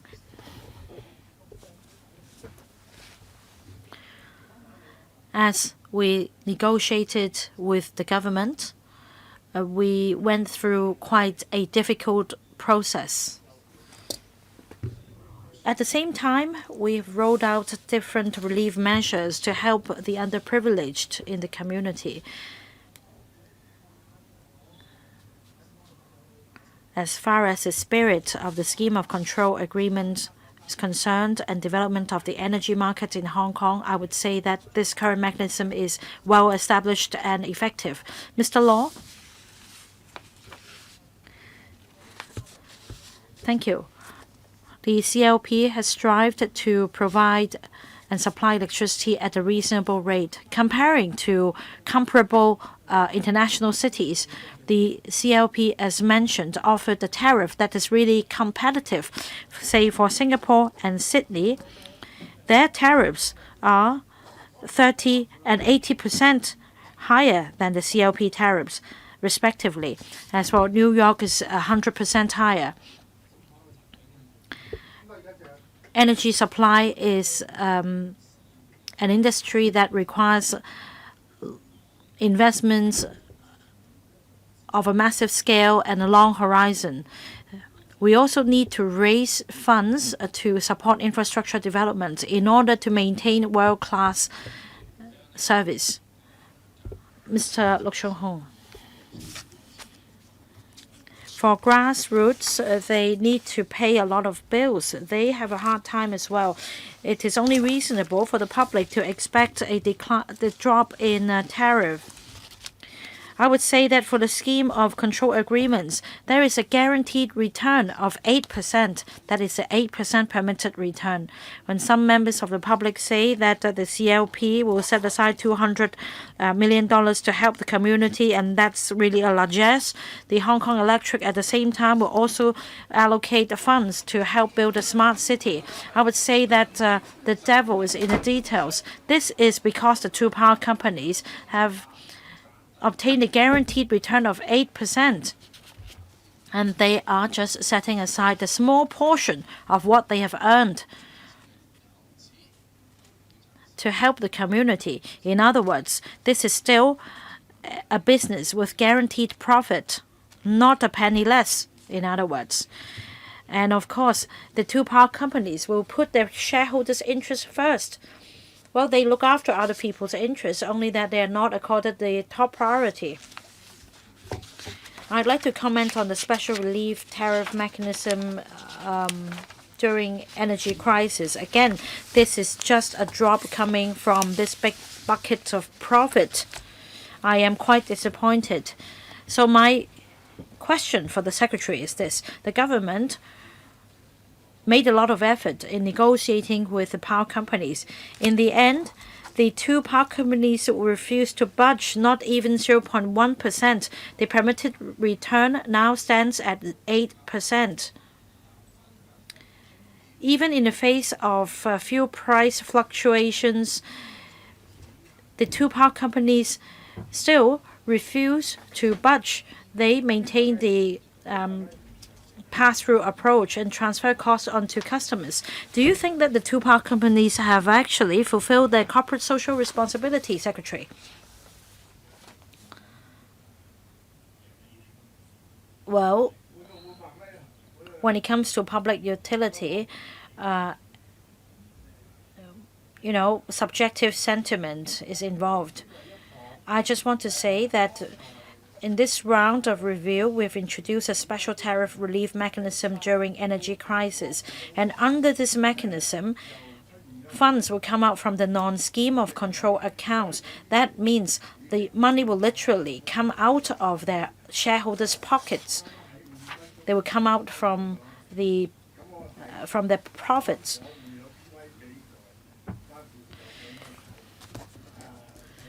So during an energy crisis, according to the estimate, the CLP's profits may be reduced by up to $180 million. As for the 8% permitted return, we've heard calls in the community for the permitted return to be lowered. I want to stress that the scheme of control agreements will last up to 2033. Any modifications to the schemes will have to be discussed with the power companies. They indicated that they would not change their stance over this matter. So we work on other areas such as the special tariff relief mechanism and penalty schemes and enhancing transparency on information dissemination. So at this point, I'm afraid this is what we can do. Now, I want to stress that, first of all, the two power companies have agreed that they should shoulder responsibility during energy crisis. And they also agreed that for large-scale electricity supply interruptions, they should again shoulder responsibility. There will be another review in 2028, and by then, with more extensive use of new energy, we will have a better bargaining power. On this basis, I think by then we will be having more prerequisites in negotiating with the power companies. Now, what about increasing power import from the mainland? Let's not wait until 10 years down the road when the Changguan facility is commissioned. Can we break new grounds by increasing the import for Northern Metropolis, for example? We can consider that if we want to have more power supply from the mainland, we'll have to make arrangements for that. We need time to prepare for that, if that's the case. Ms. Carmen Khan, the Secretary mentioned in his remarks that the government will strive to reduce the permitted return of the two power companies, and we see that the government has failed to do so. Also, the government promised to work on the incentive penalty scheme. Well, we can assess whether the government has achieved its goal. Back in June, there was a motion passed by the member on power tariffs. The Secretary said it will step up monitoring of the financial positions of the two power companies. It will look at the investment and the operating expenditures of the two power companies. This includes considering incorporating the operating expenditure into ANFA in terms of the calculation. Understand that you may not be able to adjust the 8% permitted return of the power companies, but I wonder if you can adjust the calculation formula. It looks like the government has failed to do so. The government has only achieved its target on enhancing transparency on information disclosure to public by the two power companies. And this includes disclosing more information through the electronic information booklets. But the power companies will only disclose information about what has already happened. I wonder if the government can work harder on adjusting the 8% permitted return of the two power companies. My second question is about the special tariff relief mechanism during energy crisis. I understand that you will look at the total tariff to see if the tariff will reach 20% for HEC, for example, when you decide whether the mechanism will be triggered. You will add up the basic tariff and the fuel cost charge when you calculate the total tariff. Why do you not only look at the fuel cost charge? Let's say if the FCC exceeds 20%, then you can trigger the mechanism. Also, the overall impression I get is that the CLP's proposal is more straightforward. As for the proposal from HEC, it has to deduct contributions to community energy saving fund as well as other concessionary tariff program. It will also have to look at the incentives earned by its shareholders when it pays the special tariff relief. So what kind of idea is that? I understand that for CLP is $180 million, but the proposal from HEC is less straightforward. Also, on the CID index, that is the customer interruption duration, what do you mean by duration of power interruption? Are we talking about an accumulated period of time? Also, I understand that HEC will have more generating units and CLP doesn't have such plan. And according to page 7 of the papers, HEC will have this L13 generating unit.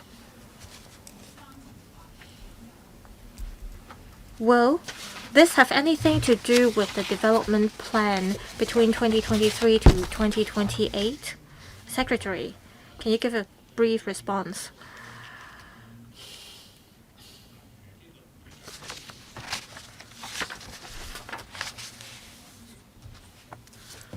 we put the cap at 10% and 20% for the special tariff relief mechanism. Basically, the basic tariff won't change. What will change is the FCC. So for CLP, if it exceeds 10%, and for HEC, if it exceeds 20%, will trigger the mechanism. Because we'll look at this single factor, meaning that it will be the same because the basic tariff will remain unchanged. Every year in January, we fix the basic tariff. Perhaps you'll have to talk to Ms. Carmen Can about how you calculate the percentage after the meeting. It's hard for you to explain this in details. Yes. Mrs. Millie The only varying factor is the fuel clause charge. For the public, it's easier for them to know the change of the net tariff. So we adopt the total tariff for easier understanding. For HEC,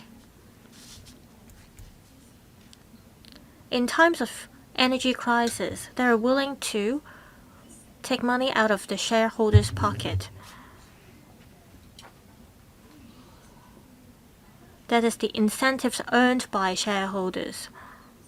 Under the current mechanism, there is a community energy saving fund, and the fund also comes from the shareholders. So we propose to deduct contributions to community energy saving fund so that the fund won't be affected in times of energy crisis, and also the $5 to $6 million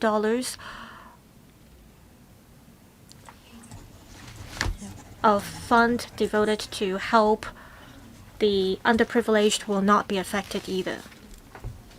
In terms of how we calculate it, say for the cable incident in Yunlong, the duration of power interruption was 38 million minutes. As mentioned, for some customers, they were affected for a few minutes, for some over 10 hours. So we add up the total duration of power interruption, that's the idea, for one single large-scale supply interruptions. Mr. Michael Teen. Thank you, Madam Chair. Last year, today, I looked at the 2013 to 2023 figures. For CLP, it was 47%, and for HEC, it's 46%, and the inflation rate was 24%. Back then, I lashed out on the government on its failure to contain the tariff level. I also met with the Financial Secretary asking him to set up a $200 million fund. In case there is a huge fluctuation of fuel prices, then we can take money out of the fund to contain the level of the power tariff to ride over the inflation. But this didn't happen. Well, this year we're fortunate, but who knows what will happen in the coming years. If we look at 2014 to 2024, the increase of CLP is dropped to 29%, and for HEC, it's 22%. The inflation was 21% during the 10-year period.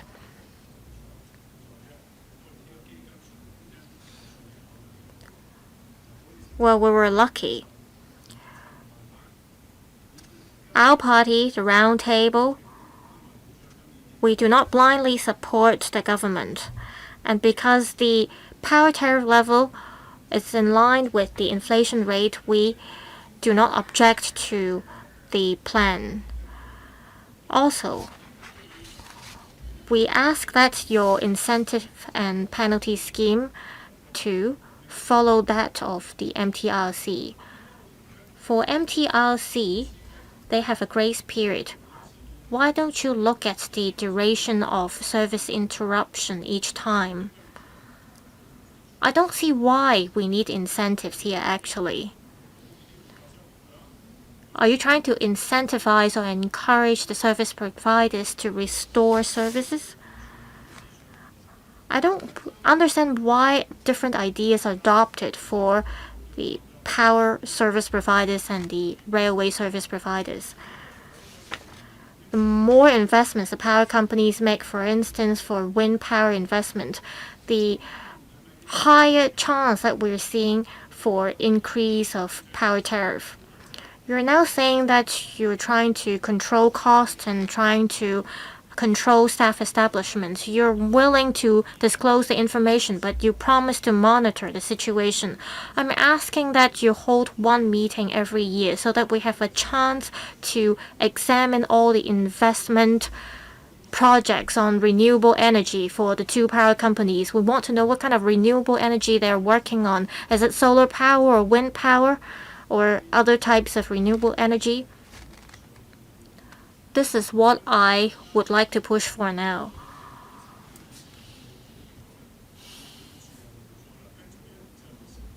One year ago, we had a similar discussion, but the situations haven't changed much. Secretary. For the incentive penalty scheme, as mentioned, the SCAs will go on until 2033. Under our current SCAs, we want to strive for improvement. After negotiations with the two power companies, what we can do is we can add in a new penalty scheme.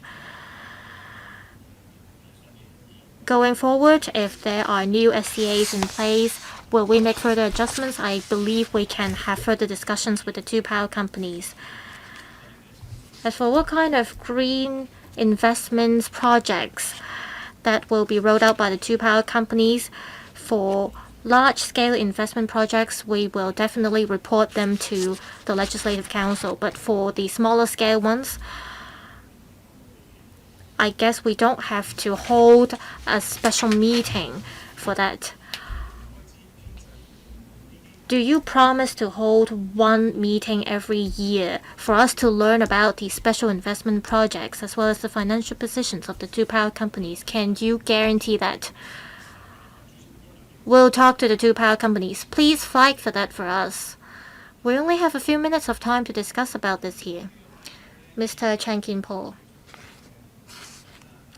I think we have to fight for a low power tariff for the public, but at the same time we want to ensure a reliable and safe power supply system. There are views that the permitted return should be adjusted downwards. I understand that the government has put forward this proposal to the two power companies, but the two power companies rejected the idea. The two power companies have adopted a hard-line approach. But the government did not force the two power companies to compromise. I guess this is the right approach. We should demonstrate to the world that Hong Kong respects the spirit of the contracts.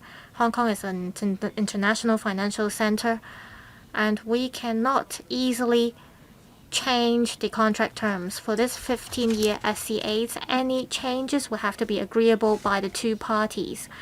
And the two power companies have been making investments.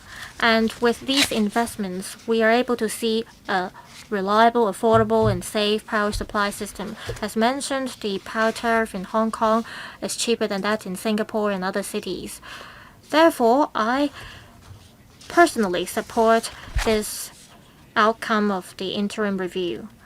I think regardless of how much pressure we're facing, we should not breach our contract, which is the cornerstone of our business operations. I hope the government can keep in mind this point. Do you require a response from the Secretary? Secretary, I thank Mr. Chen for the comment. For this interim review, we try to stick to the SCAs during our negotiations. And we have conducted an interim review adhering to the principle of the agreements. any new changes or modifications will have to be agreed by both parties. So we have stringently adhered to the contract terms. Next, Mr. Lau Guangfan. Thank you, Madam Chair. It's a price drop because of a drop in international fuel prices. I think in the future, the tariff changes will mostly come from energy price fluctuations. For natural gas prices, they have come down to the 2021-2022 level. As for the latest fuel clause charges, it's still 200% of the level in 2021-2022. So prices have not come down quick enough when international prices drop. Is there any room to improve this mechanism so that we can decrease tariff quicker, so that the changes in tariff can be made more frequently in line with price fluctuations? Next question about future developments. We are going to have the Northern Metropolis project, taking this infrastructure-led approach. Apart from railways and roads, power supply is a critical infrastructure. Now, CLP just now mentioned that there would be investment in the northern part of Hong Kong for supporting infrastructure such as the data centers. My question for the CLP is whether there are estimates relating to the capital investment in, say, the North District, and whether there will be collaborations with the mainland. Is there a plan? Of course, under the infrastructure-led approach, you must have made out some plans. Secretary, let me first make a start, and then CLP can address the issue on Northern Metropolis. Now, in the budget for the 5-year development plan, I understand that they have included the Northern Metropolis project about raising tariffs very quickly, but decreasing the tariffs not quickly enough. Now, for natural gas, the levels are still 30% higher than the 2021-22 level. We go through the figures with them one by one, but we understand that the 3-month average figure is the basis in updating the tariff. Mr. Law from CLP. Thank you, Madam Chair.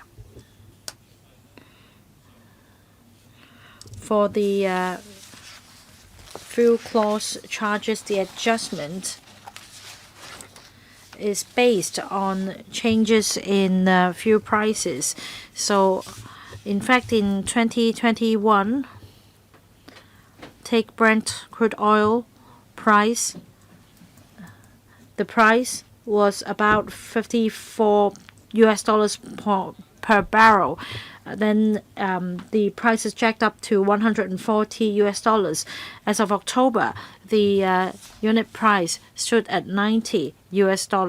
So this is a trend that we have and will continue to observe. As for Northern Metropolis, indeed, we're going to make investments in order to meet the energy demand for housing production and the development of new industries. At this point, we do not have specific figures relating to the Northern Metropolis initiative. I can only say that for new housing production, in order to meet the energy demand, we are going to make an investment of up to 30%. Do give us some papers later on so that I know more about your participation in Northern Metropolis. Finally, a word of praise. We do have a very reliable system, be it typhoons or heavy rainfalls. We enjoy stable power supply, and I really appreciate that. I need to extend the meeting by 15 minutes. Every year we look at these figures. It's like we're taking the math exam. I have some questions. First, about the basic tariff. The capital investment between 2018-2023. Take CLP as an example. $56 million were approved. Now it's $52.9 billion. So in the next 5-year cycle, the capital investment should be less than the previous cycle.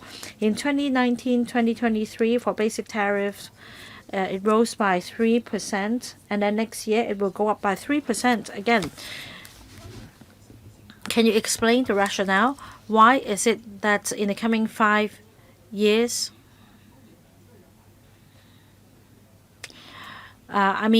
despite a drop in capital investment, there is still an increase in the basic tariff?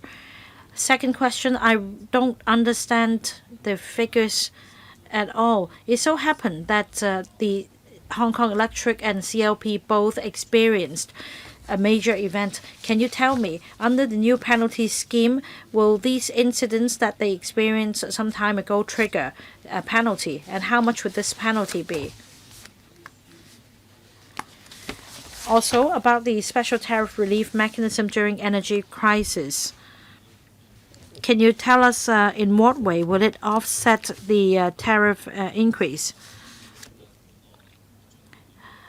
Next, about interest rate and the permitted return, as pointed out by some members. I seem to remember that when calculating the permitted return, there would be a deduction of the interest rate of up to 7%, if my memory serves me right, as mentioned in the previous paper to LegCo.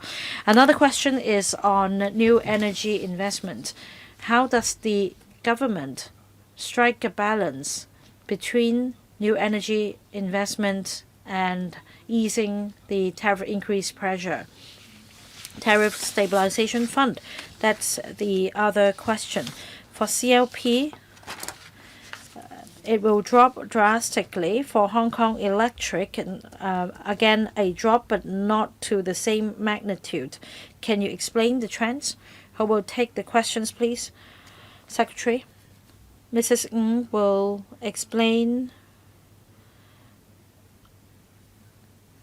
the special tariff relief mechanism as well as the new penalty scheme. CLP can take the other question on the tariff increase. Mrs. Ng. Mr. Zhang asked a number of questions. He talked about the two incidents and whether the incidents would trigger the new penalty scheme. For this Yuen Long incident, if the total hours of power outage reached 30 million minutes, as in the Yuen Long incident, under the new penalty scheme, a penalty of $40 million in the higher tier will be meted out. For the Hong Kong Electric incident, I seem to recall that the total duration of power outage was not as long, just 1 million minutes or so. So for the incident on Hong Kong Island this year, it would not trigger this penalty. Now, about special tariff relief mechanism and by how much the tariff will be shaved. First, we are not sure when this special tariff relief will be triggered. We are not sure by how much energy prices would be spiked. As explained in the paper, during an energy crisis, when there is a surge in fuel prices, the two power companies should discuss with the government to decide on the amount of tariff relief to be dished out to the low-consumption residential households in Hong Kong. We want to keep things flexible. Of course, we want to avoid an energy crisis as much as we can, but when it happens, we cannot foresee the extent of the crisis. And on this occasion, they have given an undertaking to fork out money from the non-scheme of control accounts to provide relief.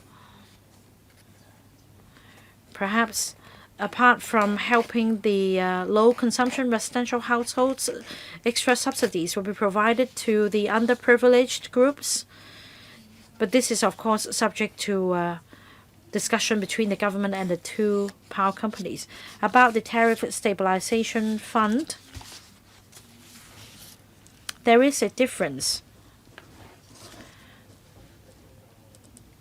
I think this is due to an increase in electricity sales of the CLP that accounts for increase in tariff. For Hong Kong Electric, the sales performance dropped, so the tariff increase is not on the same magnitude as the increase in CLP. And anyway, the fund on this occasion helped stabilize tariff. Next, Ms. Chen Yuming. Thank you. Madam Chair,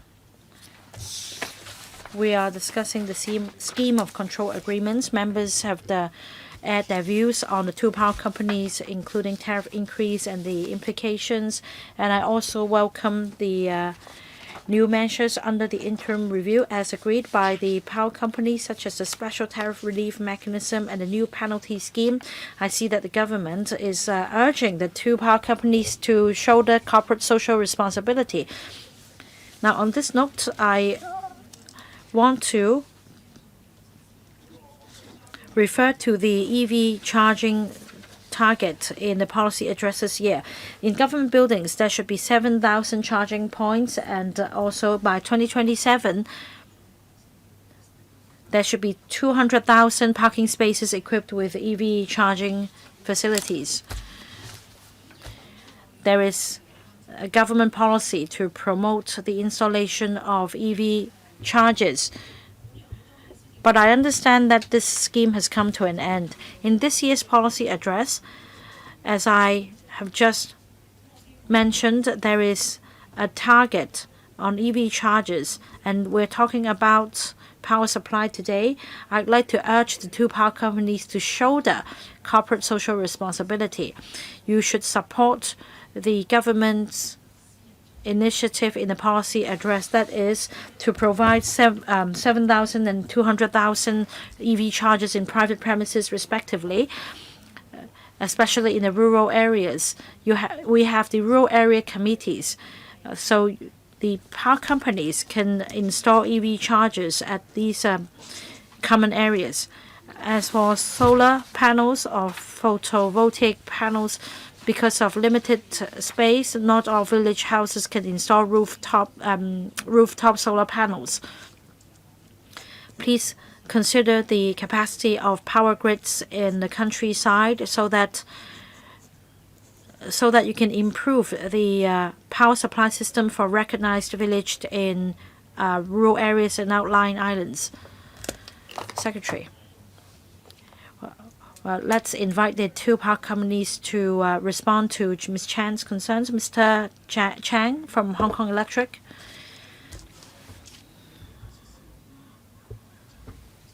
About charging facilities in buildings and communal areas, we have been making an all-out effort in installing chargers. We also devote resources to help private building owners complete energy audits and ensuring stable power supply. So we've made a lot of efforts in this regard. Now, for the countryside, I'm afraid that the Hong Kong Electric does not cover a lot of remote rural areas on the island side. For solar panels, we have not rejected any application for large-scale installation of the panels. For CLP, we support the government's policy on EVs. The government in 2020 rolled out a scheme to encourage EV chargers in private housing estates. Since then, the CLP launched a support service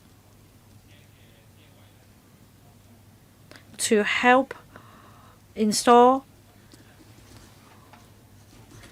EV chargers in private premises. We received 547 applications covering 132,000 parking spaces. 93% of these applications have undergone assessment by the CLP.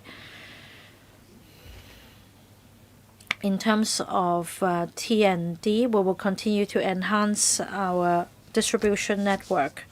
As mentioned by another member, for renewable energy initiative in the past 5 years, we have continued to strengthen our power grid to accept more feed-in tariff applications. So far, 20,000 applications have been received,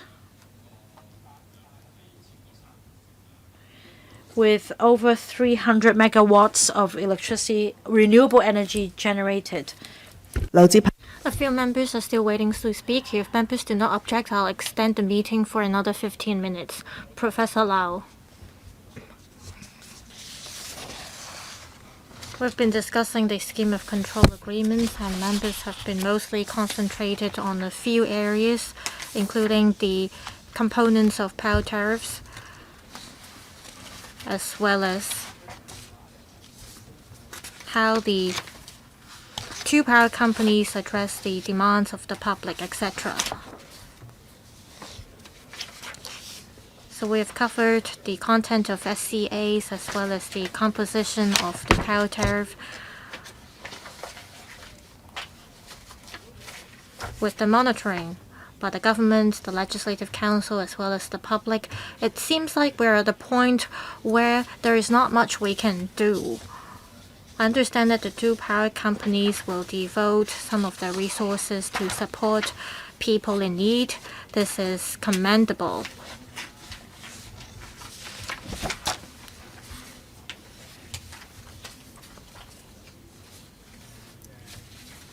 For a long period of time, we have seen stable power supply from the two power companies, and the incidents we saw were very rare.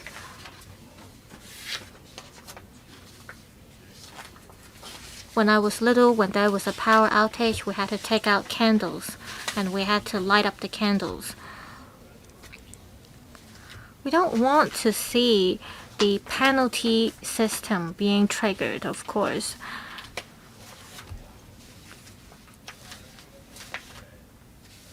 I want to focus on one thing about our discussion, that is about enhancing transparency on information disclosure to the public.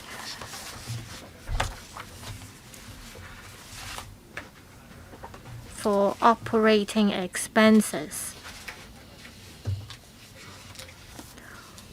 well, we've been talking about AI these days. For instance, ChatGPT may replace clerical expenses, and AI, with the adoption of such technology, we may need fewer staff establishment. I wonder if the operating cost can be compressed with the use of technology. For fuel prices, well, we won't know what will happen next year. That will affect the fuel prices. However, we can proactively look at the use of technology such as AI that may help compress the operating expenses, which may in turn have an effect on the level of power tariffs. Secretary, I thank Professor Lau for the comments. Professor Lau has a point about the use of technology which may help lower operating costs. We will explore this in the future. We'll talk to the two power companies about this and see what else they can do to lower the costs of their operation and also lower the power tariffs for the public. Now it's my turn.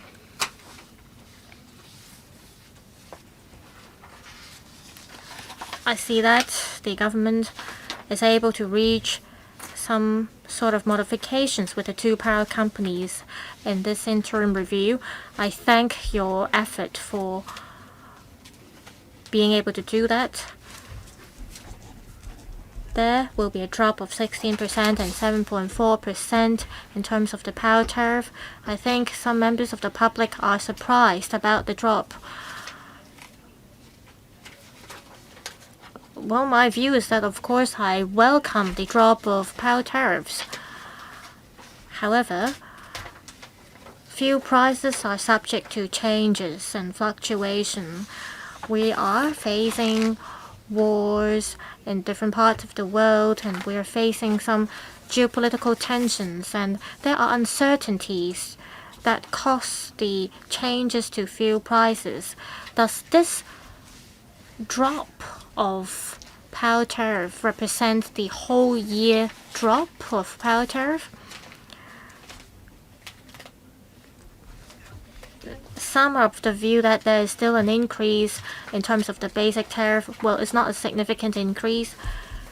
It's a 4.4 and 3.1% increase. So I hope the government can talk to the mainland to import green energy to help mitigate the impacts brought by the fluctuating international fuel prices. If we can be certain that we can import green energy, then the two power companies will not have to invest a lot of resources to build, for example, facilities for wind power. The effectiveness of these projects may not be significant, but the two power companies will have to devote lots of resources in these investment projects. Well, we're not seeing the two power companies making huge investments this time around, so it's not causing a huge impact on the power tariff level.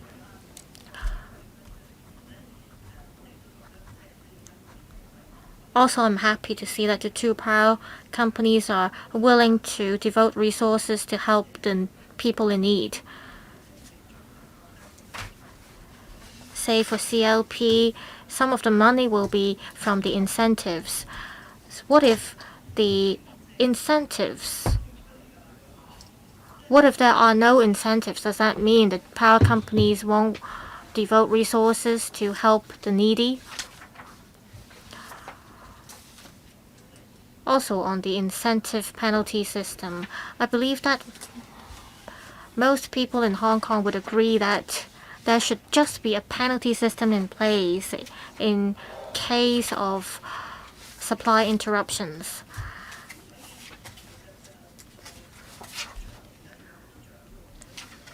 There are still lots of incentives given to the two power companies. Can you list out what kind of incentives that the two power companies may get? Also, as other members mentioned, can you look at the supply interruptions individually instead of looking at the duration of power interruptions throughout the year? For this new penalty scheme, there was a large-scale incident which would make CLP fall under this new penalty scheme, but for HEC, what happened on their side will not fall under this new penalty scheme. I understand that this is not very fair. A lot of residents on Hong Kong Island were affected. Their electric appliances broke because of the incident. If with such a large-scale power outage incident that happened on the Hong Kong Island, and HEC was still not subject to penalty system. Would it be not fair? Also, how do you calculate the minutes? Can you use language that is easier for the public to understand? Can you not use minutes as the unit when you calculate the duration of power interruption? Can you use hours, for instance? And under what circumstances will the new penalty scheme be triggered? I think CLP and HEC are renowned for their stable power supply system. I think we should not penalize the two power companies. However, we did see large-scale incidents that took place in the past year. And if the penalty mechanism could not be triggered under such circumstances, it would really give the impression to the public that this is not fair. Secretary. For this penalty scheme, we look at the incidents individually. If the incident triggered the mechanism, then we would penalize the power company concerned. We want to make the system as stringent as possible. However, as mentioned, any modifications will have to be agreed by both parties under the current SCAs. We have to also take into consideration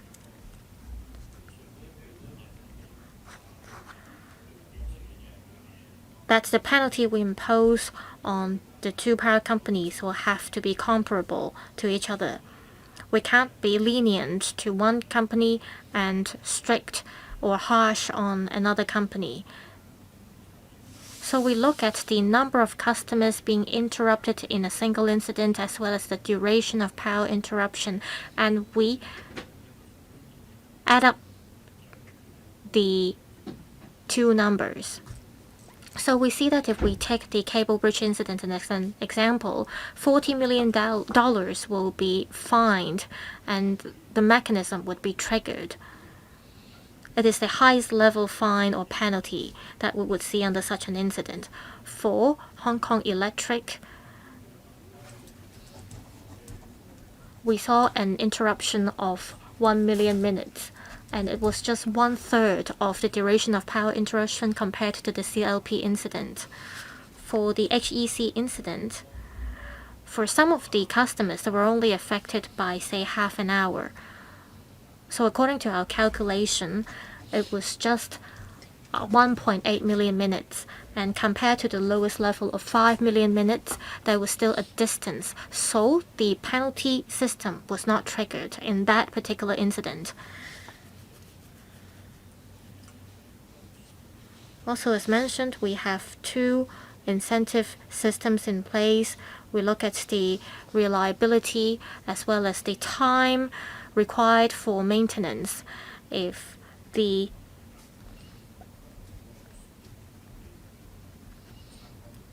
level reaches a certain amount, well, we won't give as many incentives. Say if there is large-scale electricity supply interruption, then we have the penalty scheme in place. So we are adopting a three-pronged approach to encourage the two power companies to perform better. And this is also to help us tackle large-scale power outage incidents. For large-scale incidents, well, do you apply the same standard to the two power companies? For CLP, they serve more customers, and their service cover a wider area compared to Hong Kong Electric, so their scale of services really differs. If you do not use the same numbers, that may not be fair. So we look at the proportion. For CLP, the threshold is 15 million minutes. For HEC, it's 1/3 of the 15 million minutes. So it's about 5 million minutes for the threshold. Mr. Gary Zhang, we are approaching the end of the meeting. I will extend the meeting by 10 minutes, but I will give you just 2 minutes I asked a lot of questions, some of them not yet answered.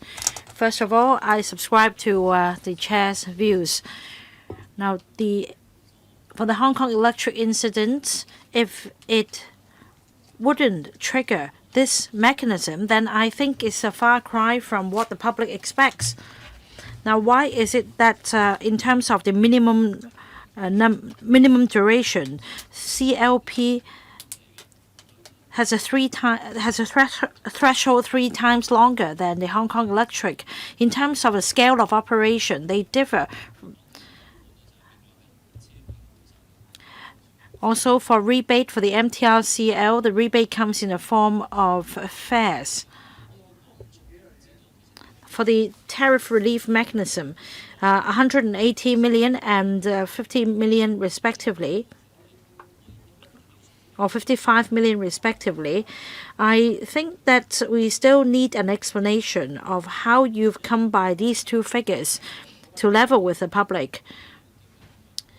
Also, on basic tariff, in the past 5 years, for CLP, the capital investment exceeded the next 5-year cycle. But why is it that the tariff increase exceeded the level of increase in capital investment? Sorry, I need to refer back to the Tariff Stabilization Fund.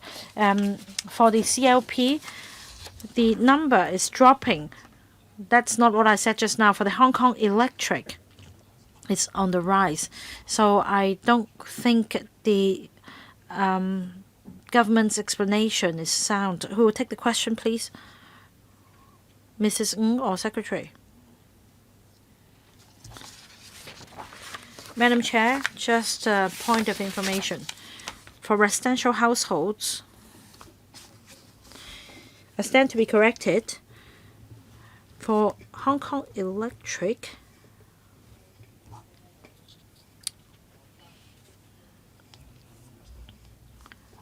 about 600,000, right? About 600,000. For CLP, they serve 2.7 million households. So that's roughly slightly more than 3 times. So the calculation is based on the customer size. I would invite CLP to supplement my answer on the tariff increase, as asked by Mr. Gary Zhang, and also perhaps a further explanation on the Tariff Stabilization Fund. Mr. Law, the CLP has all along strived to control expenditure and operating costs. In the past 3 years, we froze the basic tariff rate at the same level. This is the first time after this 3-year freeze that we introduce an adjustment because of escalating operating costs and fuel price changes. So this adjustment is not the same as what happened in the past 3 years. What about the Tariff Stabilization Fund? Why is it that there is a very different approach adopted by these two companies, right? Why is it that in 2027-28 for the Tariff Stabilization Fund there is a surge, whereas for CLP the prices are dropping? I think you've misunderstood the information. For the Tariff Stabilization Fund is about $500 million, and then 2024 some $300 million. In 2027, I mean the healthy level stands at about 200 to 300 million. Right. Perhaps you should follow up on this question after this meeting. Finally, the Secretary, the two power companies, anything to add? No? If not, then that wraps up our discussion of this item. I think there are still lots of questions to ask. Anyway, last item, AOB.